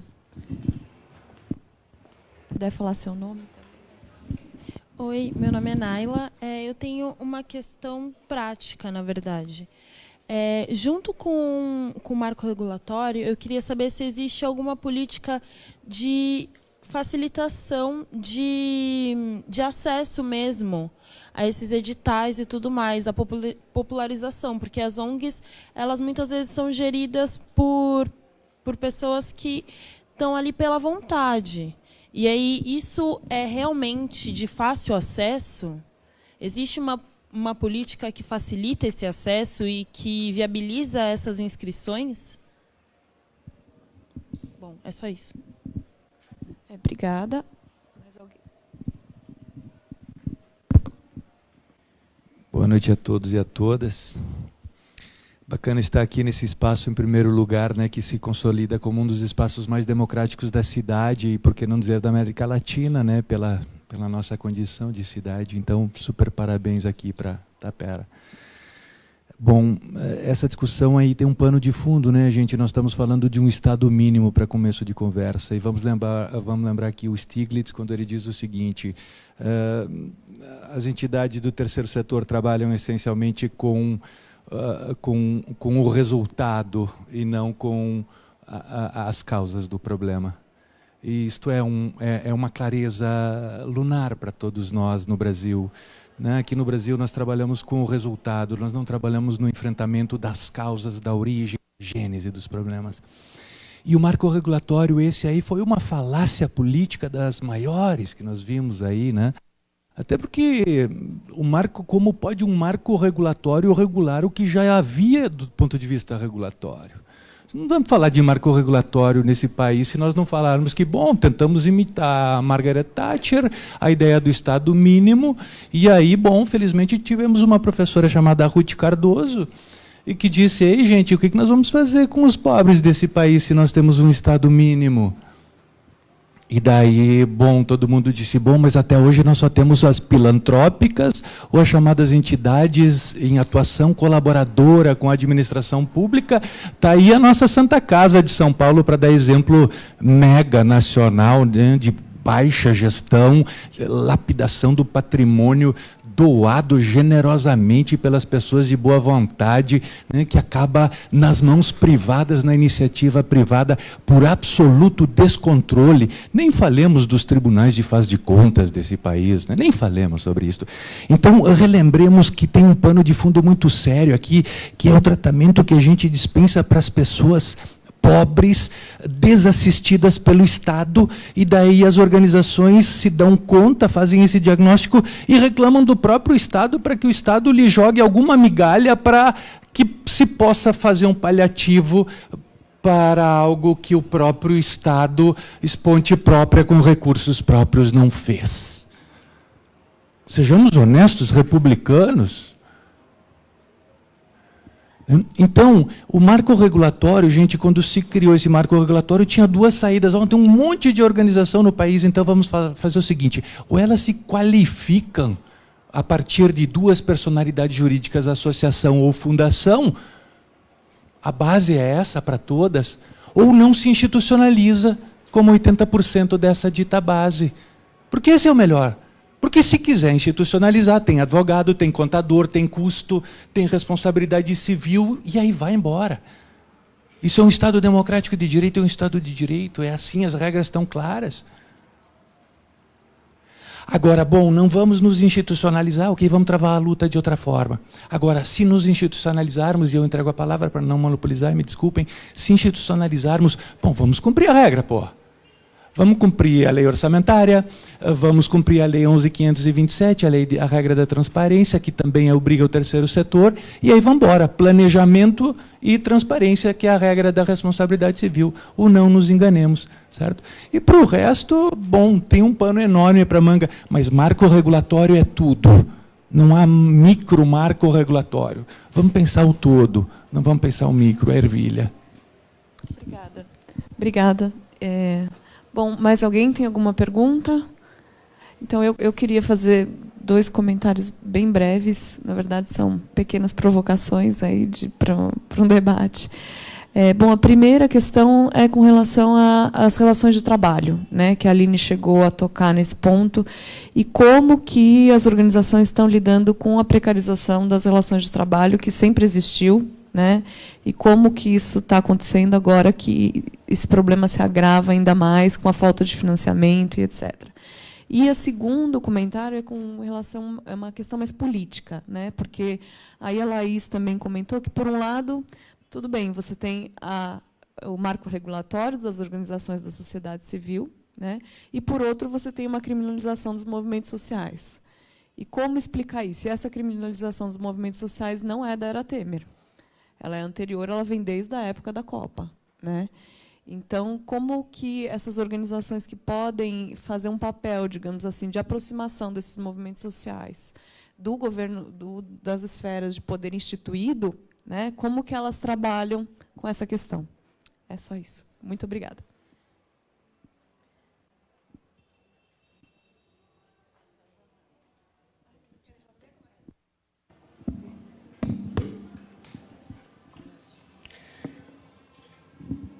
Está meio alto esse microfone, ou não? Tudo bem?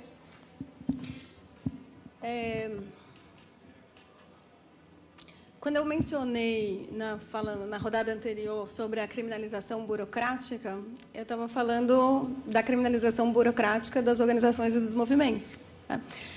Para receber recurso público, a gente ainda não conseguiu avançar no debate de que a recepção desses recursos precisa ser feita com personalidade jurídica. Então, uma série de movimentos sociais no país criaram organizações da sociedade civil com personalidade jurídica para parcerizar com o Estado. E foram as mais perseguidas. Né? Então, é sobre o mesmo tema que a gente continua no processo de reversão. Uma das análises, aprofundando um pouco mais o debate, é de que a gente teve um impulsionamento grande da participação social. Se a gente pegar, a gente falou dos dados aqui de 2010 para frente, mas se a gente pegar de 2003, por exemplo, também teve uma mudança grande não de redução, a gente teve de aumento, e de perfil, mudança de perfil de tipos de organizações que passaram a acessar recursos públicos, porque os tipos de políticas passaram a ser diferentes também. Né?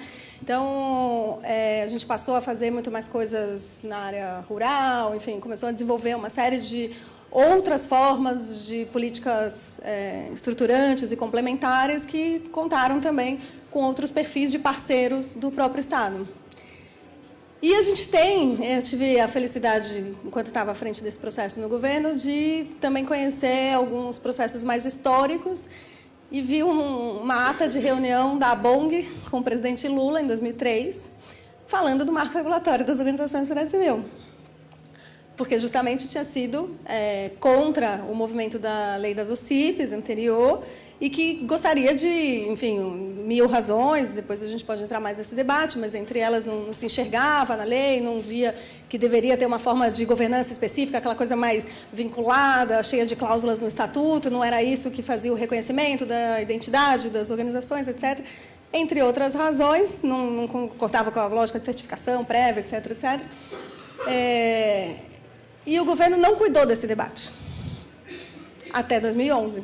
Então, o que a gente viu foi um recrudescimento da jurisprudência. Quem legislou nos últimos anos foram os tribunais de contas, por meio dos seus acórdãos, que determinavam ao executivo determinados tipos de medida. Então, quando o governo vinha fazer um decreto positivando uma determinada situação, se você fosse pesquisar a origem desse decreto, era um acórdão anterior do Tribunal de Contas que tinha dado uma orientação XYZ. Não foi diferente o chamamento público, os 3 anos obrigatórios, a experiência prévia, todos esses critérios foram criados, consensuando, positivando uma situação que tinha sido já pautada anteriormente. Então, por exemplo, o caso da atuação em rede ele é bastante emblemático. Por quê? A atuação em rede ela foi criada e reconhecida na Lei 3.019 para estancar uma jurisprudência do Tribunal de Contas que começava a ser firmada num sentido completamente equivocado e criminalizante para as organizações e para os movimentos. Qual era a jurisprudência? Era a jurisprudência que entendia que uma organização que parceirizasse com o Estado não poderia repassar recursos para outras organizações, suas parceiras no mesmo projeto, porque elas estariam subdelegando a sua atividade principal e, consequentemente, perdendo a sua capacidade técnica e operacional de contratar com o Estado. Ou seja, isso é muito comum na 8666, é a barriga de aluguel. Né? Eu ofereço a minha institucionalidade jurídica para você que não tem condições de contratar com o Estado. Mas não era isso que acontecia na vida das organizações. A lógica das organizações de trabalhar em rede é típica. As organizações não querem ser gigantes e terem todo o domínio, elas querem parceirizar com a outra, que conhece a comunidade local, enfim. Vamos junto, temos várias redes, fóruns e coletivos no Brasil que trabalham tematicamente diferentes situações, e uma organização, se for perguntar para uma organização mais militante, ela participa de diversos espaços coletivos. Né? E essas redes são importantes. Então, quando a lei veio prever o mecanismo da atuação em rede, ela está dialogando diretamente com isso. Ei, Tribunal de Contas? Não é por aqui. Se a organização atua com outras organizações, ela não está nem perdendo a sua capacidade técnica operacional, ela não precisa ter capacidade instalada, ela não precisa ter toda a equipe contratada antes, ela pode prever a sua equipe de trabalho, ela pode contratar a equipe de trabalho. E se ela quiser parcerizar com outras organizações, isso é bom, isso é mais legitimidade, isso é mais competência dentro do projeto, isso não faz ela descaracterizar a sua capacidade. E aí se criou o mecanismo da ideia da rede, tem uma celebrante que pode... inclusive, um dos mecanismos para engajar organizações menores, que às vezes não têm todo o conhecimento de gestão para parcerizar com o Estado, mas que pode, por uma organização que já tenha mais expertise de 5 anos de existência, a rede tem umas regras diferentes, mas justamente para que aquela organização possa mobilizar a rede, porque trabalhar em rede também precisa de uma mobilização, precisa de uma conexão, uma alimentação, que senão não é rede, né? Então, isso para dizer que acho que a gente tem aí uma série de razões para que isso acontecesse e isso não teve dissociado do debate, pelo contrário, isso sempre foi pano de fundo do debate e muitas das regras que estão ali criadas buscavam dialogar diretamente com isso. De novo, estancar esse tipo de preconceito, estereótipo e trazer regras que fossem indutivas de arranjos institucionais melhores e diferentes, por isso a ideia do fomento e todas as outras questões, né? Como é que facilita o acesso, né? A lei fala, inclusive, na ementa de política de fomento e colaboração. A ideia é que a gente possa, enfim, debater e organizar quais são as ações, o que fazem parte desse programa de fomento e colaboração. Hoje, minimamente, você tem, dentro do âmbito federal, uma centralização dos editais no Siconv. Então, você consegue ali ver todos os editais por área de atuação, etc. Na Prefeitura de Belo Horizonte, por exemplo, tem um portal das parcerias, centraliza todos os editais. Aqui no município de São Paulo, não imagino que tenha alguma centralidade, mas, enfim, setorialmente, a necessidade de publicização do edital já te garante o acesso daquela conversa de amigo de gabinete que antes acontecia. Então, isso já... a ideia de capacitações públicas, etc. A ENAP, a Escola Nacional de Administração Pública, está criando um EAD, um ensino à distância sobre o Miroski, né? Estou trabalhando nesse projeto também. E, enfim, acho que tem um pouco dessas redes também, de se conectar com quem está acompanhando para entender essa facilitação de acesso. E, por fim, enfim, essa lei não foi criada pela Ruth Cardoso, amigo, como você chama ali no final? Então, aí eu quero só dialogar um pouco com a sua fala também, para te contar que, assim, o pano de fundo desse debate é totalmente contrário do Estado mínimo. A gente está falando de um Estado forte, que entregue políticas e direitos diretamente, mas que reconheça também a legitimidade das organizações de acessarem recursos públicos. Então, nesse sentido, a gente, enfim, está um pouco divergente dos tempos onde cada uma das coisas foram debatidas, em que fóruns e que resultados. Os resultados, na verdade, eles são muito mais percebidos a longo prazo do que de forma imediata. De novo, a gente começou aqui no começo falando que a gente está falando de ferramentas, né, que per si não se constroem. Mas, por isso que a gente trabalha o tema como uma agenda. E se é uma agenda, a gente não está falando que o único resultado é a edição de uma lei. É toda uma complexidade de um debate onde esse tema também está em disputa. E justamente porque ele está em disputa que a gente tem que continuar fazendo. A ideia não é... O nome até não é um nome muito feliz, mas é uma herança, né? Então, ele foi cunhado pela própria sociedade civil, não cabia ao governo modificar esse nome, mas, de fato, é totalmente pautado pela liberdade de associação, não interferência estatal. A ideia da Lei 3.019 não é de regular as organizações da sociedade civil. E aí acho que é por isso que esse nome acaba induzindo a uma ideia equivocada também. A ideia da Lei 3.019 é de regulamentar o processo de parcerias entre Estado e organizações da sociedade civil. Seja ela com recurso financeiro, seja ela sem recurso financeiro. Outras leis, por exemplo, para alterar a questão da remuneração de dirigentes, 8 atos normativos foram modificados. Então, a gente acaba falando muito mais de uma única lei, Mas, na verdade, se a gente tivesse tempo para abrir esse debate com mais calma, e aí tem uma série de publicações, registros e informações que dão conta disso, né, de alguma forma, acabam abrindo muito mais essa informação do que o que a gente é capaz de fazer aqui agora. Mas eu só não podia deixar de fazer esse registro de que a gente tem aí reconhecendo todos os erros antecessores e que foram presentes durante o debate, a gente tem muito mais acertos do que o que foi colocado. Então, eu queria um pouco dizer que, na verdade, é outra lógica. Tá, deixa eu... Só para encerrar, gente, assim, né, minha fala, eu queria, Naila, para te falar um pouco também, a Laís citou algumas questões, mas eu vou te dar um exemplo que a gente tem feito, porque esse é um grande problema mesmo. Então, vários representantes de organizações, eu não fiquei sabendo, eu não tenho como acessar, eu não soube que teve esse edital, eu nem sabia. Agora está funcionando? Nem fiquei sabendo, não sei onde é que eu busco essa informação, não sei como é que eu faço. Então, a gente, por exemplo, no mapa das USCs, a gente tem feito parceria com outros sites, outros portais que fazem a consolidação disso. Porque, na verdade, só para você entender, assim, se a gente fosse fazer isso de forma centralizada, a gente tinha que fazer tinha que montar um algoritmo qualquer X lá, um robozinho, que a gente gosta de falar, que ia pegar em todos os diários oficiais do governo federal, dos estaduais e dos municipais, qualquer divulgação e publicização de um edital.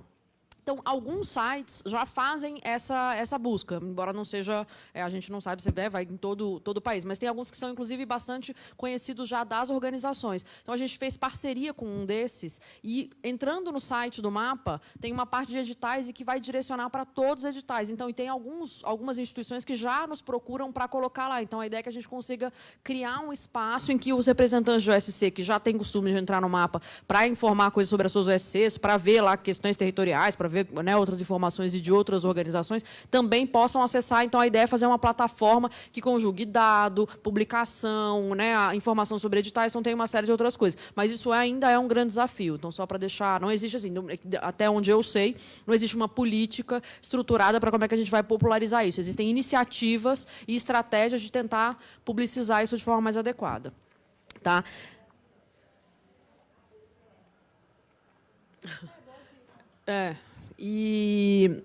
Bom, eu, sem querer entrar na polêmica, né, mas já entrando, já que estamos aqui, é quase 9 da noite, estamos aqui para isso, e é isso, né? Como a Eleutéria falou muito bem, é isso.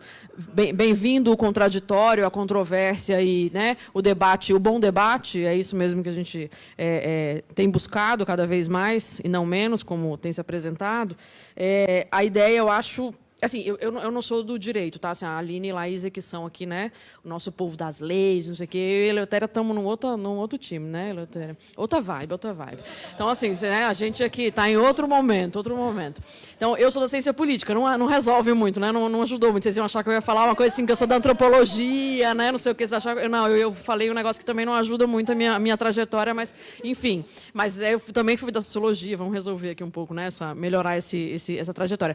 Mas tem um debate muito grande, e não vou entrar no academicismo, porque isso, assim, tem um debate mesmo teórico, acadêmico lá, blá, blá, blá, o povo falando um com o outro, que não tem nenhuma adesão com a realidade necessariamente, e tem um debate dentro do próprio terceiro setor e dentro do governo, que eu acho que existe um grande paradoxo mesmo. E essa discussão vem desde a década de 90, quando você tem, né, um movimento de redemocratização, um movimento crescente de descentralização de política pública, uma discussão grande de definir Estado, como é que redução do tamanho do Estado. Então, tem um paradoxo entre qual é o papel que o Estado pode ter ou deve ter, e visões políticas em relação a isso, e qual é o papel que a sociedade civil deve ter ou pode ter. Então, se, de um lado, ao falar sobre um Estado mínimo, você também, de alguma forma, e de maneira paradoxal em alguns casos, amplia o espaço de participação das organizações, por outro lado, um Estado que não seja mínimo pode ou não pode fomentar essa participação. Então, a gente tem um debate, de um lado, de qual é a responsabilidade do Estado em relação a determinadas pautas. Então, é isso, vamos discutir desenvolvimento social, vamos discutir desenvolvimento econômico. O Estado pode se furtar de determinadas discussões, o Estado pode deixar de fazer determinadas políticas. Essa é uma discussão, e esse é um debate que está colocado, e é o debate presente, é o debate que todos nós estamos, no fundo. Então, assim, tem um pano de fundo sobre o tamanho do Estado. Tem, e não é só porque tem cargo, porque tem não sei o quê. Não, nós estamos falando do que é a função primeira do Estado. Então, a minha opinião pessoal aqui aí não, né, é assim, o Estado tem funções que ele não pode delegar. Só que, ao mesmo tempo, fazer parcerias com outras instituições não necessariamente significa dizer que o Estado saiu da responsabilidade de fazer. Então, você consegue unir as duas coisas, por quê? Porque eu não posso desconsiderar a capilaridade, a legitimidade, o conhecimento local, a territorialidade, a expertise de uma série de organizações que estão no mundo e que estão fazendo as coisas e que têm um contato e que vão fazer de forma melhor determinada implementação de política pública do que eu, como Estado lá de Brasília, sentada. Então, a ideia é de que forma você consegue fazer isso sem entrar numa agenda. Aí é uma posição, né, pessoal, porque aí cada um vai escolher qual é o projeto que vai, né, que entende. Então, tem gente que acha que tem que reduzir o Estado mesmo, e aí as organizações têm que entrar com outro papel. Eu acho que não, uma coisa não é elas não são excludentes. Tá? Você não tem que escolher entre um Estado mínimo e muita organização ou um Estado forte e pouca organização. Eu acho que a gente tem como compor as duas coisas, reconhecendo as potencialidades e as fragilidades dos dois lados. Mas eu reconheço que existe um paradoxo muito grande e eu acho que isso volta à baila, tá? Eu acho que a gente volta para uma discussão nesse sentido. Então, assim, ao mesmo tempo, eu acho que o que a gente vê agora é uma discussão que talvez seja inédita, que é a gente vê uma discussão sobre Estado mínimo e sobre diminuição também da participação das organizações. Então, assim, é isso, é tudo mínimo, entendeu? Então, agora não estamos mais, assim, antes a gente tivesse numa discussão, né, pelo menos na década de 90 não está tão revisitada, porque ela agora é uma outra coisa que a gente está vivendo. Então, é um momento completamente diferente. Então, assim, todo mundo meio querendo entender o que vai acontecer, porque a gente imaginava que com a discussão do Estado mínimo voltaria uma discussão grande de, então, qual é o papel? Vem a discussão das OS, vem a discussão... Tem um mundo de coisa aí no meio do caminho. Só que agora o que a gente está vendo não é isso. Então, assim... Sabe? Eu acho que não é um caminho fácil, não é uma coisa simples, é isso, né? Não ajudei em nada a polêmica, mas só para dizer que concordo com você, não ajudo nada, mas assim, eu acho que é isso. A gente tem que é um bom debate, é isso. E eu vou deixar a parte de precarização. Eu queria que a Eleutéria, nem sei se ia falar ou não, mas eu acho que você é a pessoa que tem que falar sobre essa discussão, porque você é terceiro setor aqui, minha filha. Então, você que tem que falar sobre precarização e quais são os efeitos, eu acho, nas OSCs, tá?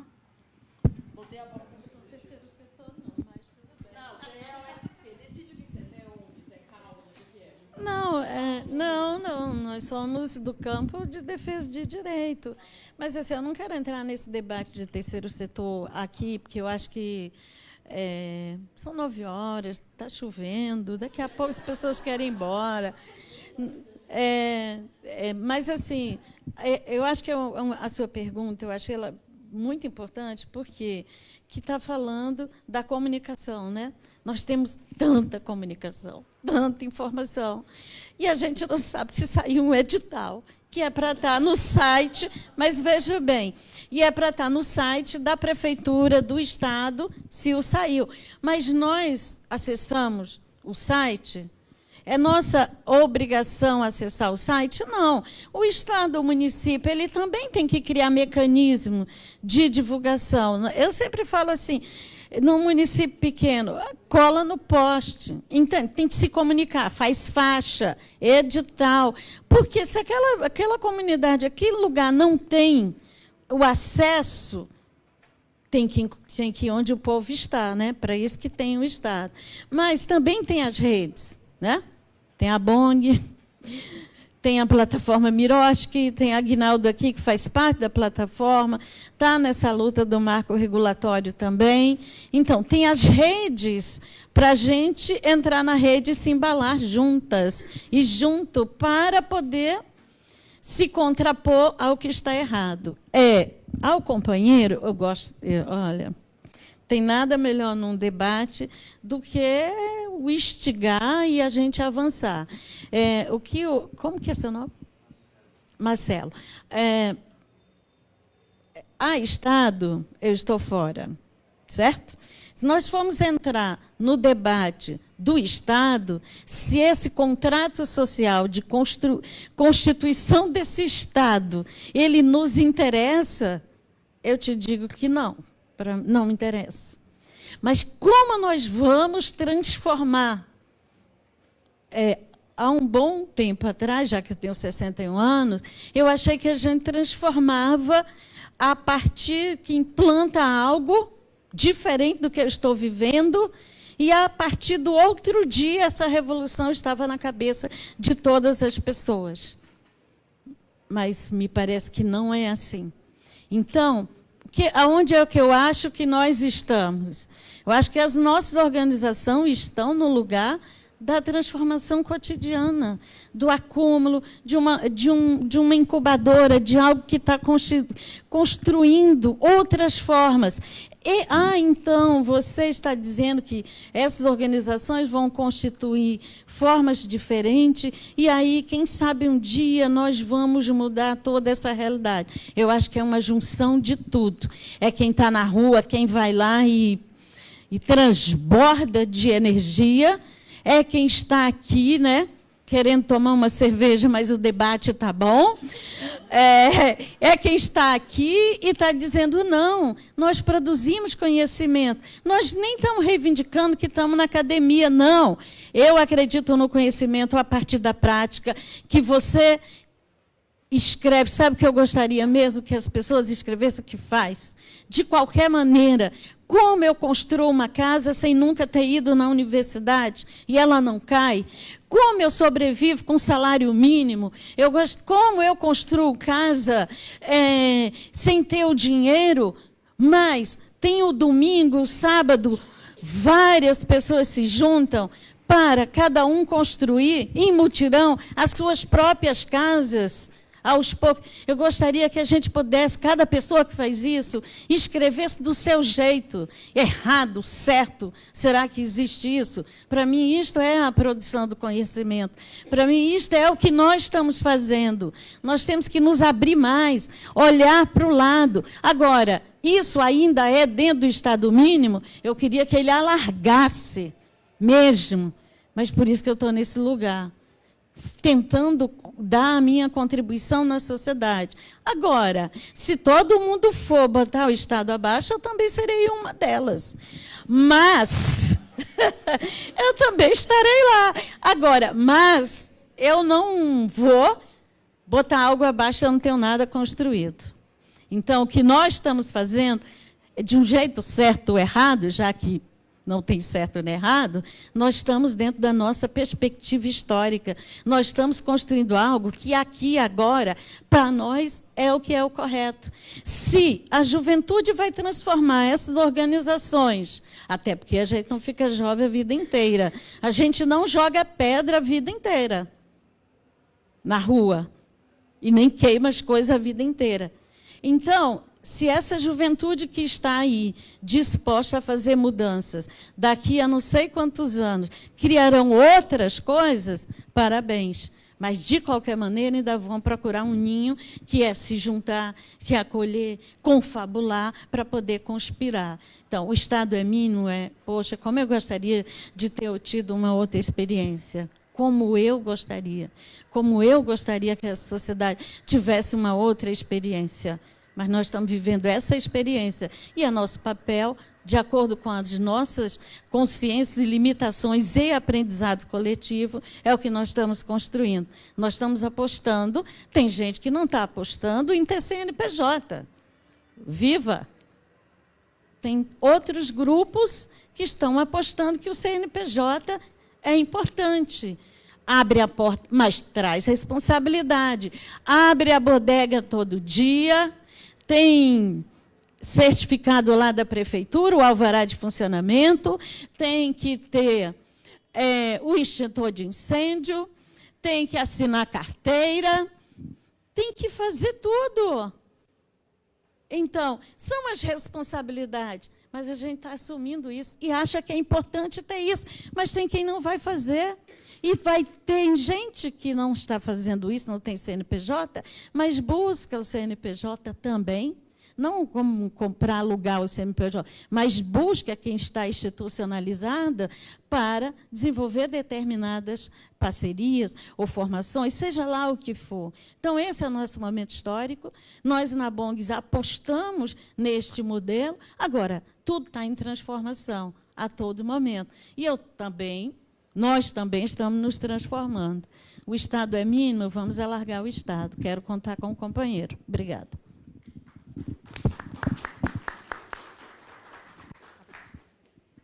Só fazer um comentário, que eu assim, gostaria de ponderar uma questão da realidade que a gente tem, e não é recente, né?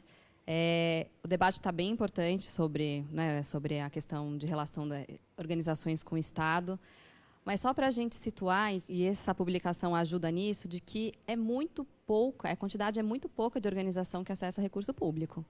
Então, a gente não falou na abertura, mas os 2 principais grupos, então, de cada 10 organizações que existem no Brasil, 6 ou são de defesa de direitos e interesses dos cidadãos, ou religiosas.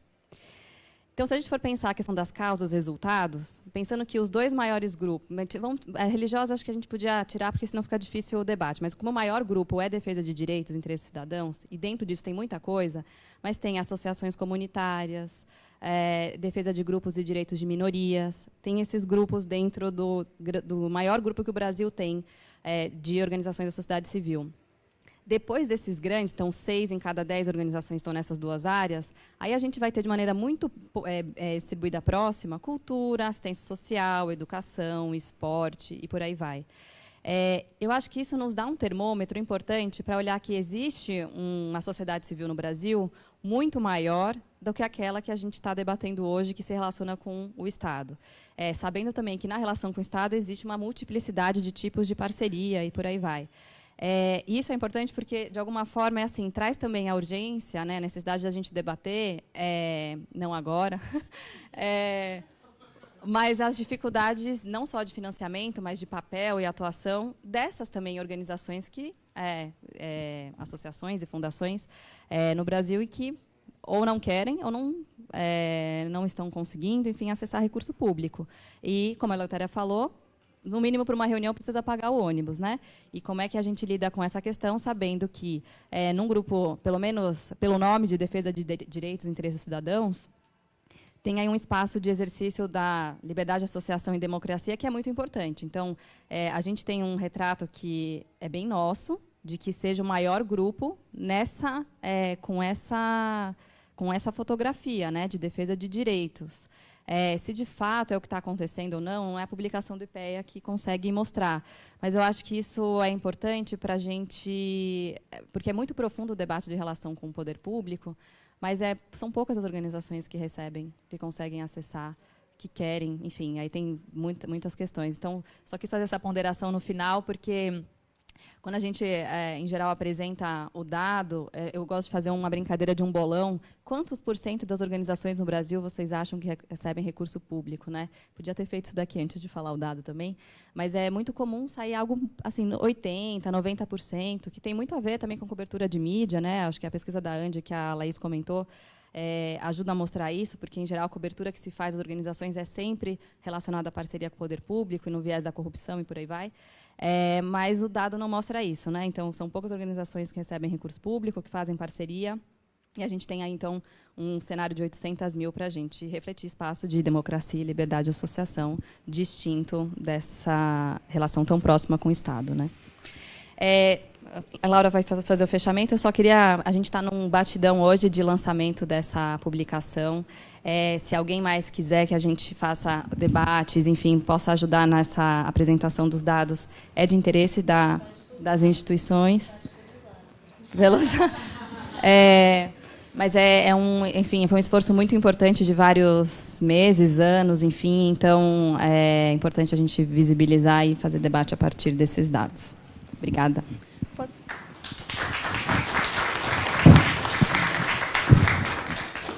Bom, gente, eu queria agradecer pela presença de todos hoje, nesse dia chuvoso, né, que persistiram aqui até as 9 da noite. Olá, posso só mencionar 2 coisas, rapidinho? É 1 minuto mesmo. Não, é só porque... É que a Eleutéria tocou nesse ponto de querer que as pessoas escrevam como elas gostariam. Eu acho que é só uma lembrança que, assim, que as pessoas escrevessem como elas sabem, enfim, esse conhecimento que é, enfim, de cada um, né? O Ministério da Cultura fez uma experiência uma vez com as comunidades indígenas de fazer inscrição em áudio, audiovisual, enfim, por vídeo no celular, sabe? E então, assim, dá para fazer uma série de, tem outras ideias e outros arranjos institucionais possíveis que vão para além da lei. Era um pouco isso que eu queria lembrar para provocar. E, enfim, eu me instigo também por esse debate, porque hoje eu estou em outro lugar de fala, né, apesar de ficar defendendo os trabalhos realizados, mas eu acho que talvez a maior discussão, depois de escutar todo mundo sobre essa questão, e a gente fala muito isso com o Maraquino também, dos debates do Estado mínimo ou não, eu acho que tem uma coisa que é o seguinte, a lei, gente, de novo, ela é ferramenta. Talvez a legislação setorial deveria tratar melhor dessa informação. Por que eu estou falando isso? É certo que a Secretaria de Cultura delegue 100% do seu orçamento para as organizações sociais no Estado de São Paulo? Enfim, aí essas escolhas de Estado são opções de governo. Agora, que parâmetros e que limites? Isso não é o marco regulatório que vai resolver. Nem se propôs, nem vai se propor. Essa discussão precisa ser setorial. Cada área da política em específico precisa entender o quanto que é necessário ter de programa próprio, quanto que é necessário ou possível, e aí reconhecer a historicidade. Acho que esse é o ponto principal que a gente estava tentando trazer. Reconhecer a historicidade é entender que, enfim, você pode até querer fazer uma transição, mas para fazer essa transição você tem que reconhecer quem veio antes, etc. Enfim, aquela pessoa no final da aula que não se aguenta. Não, mas tudo obrigada, bem, desculpa, gente. só porque, enfim, né, pelo adiantar da hora aí também...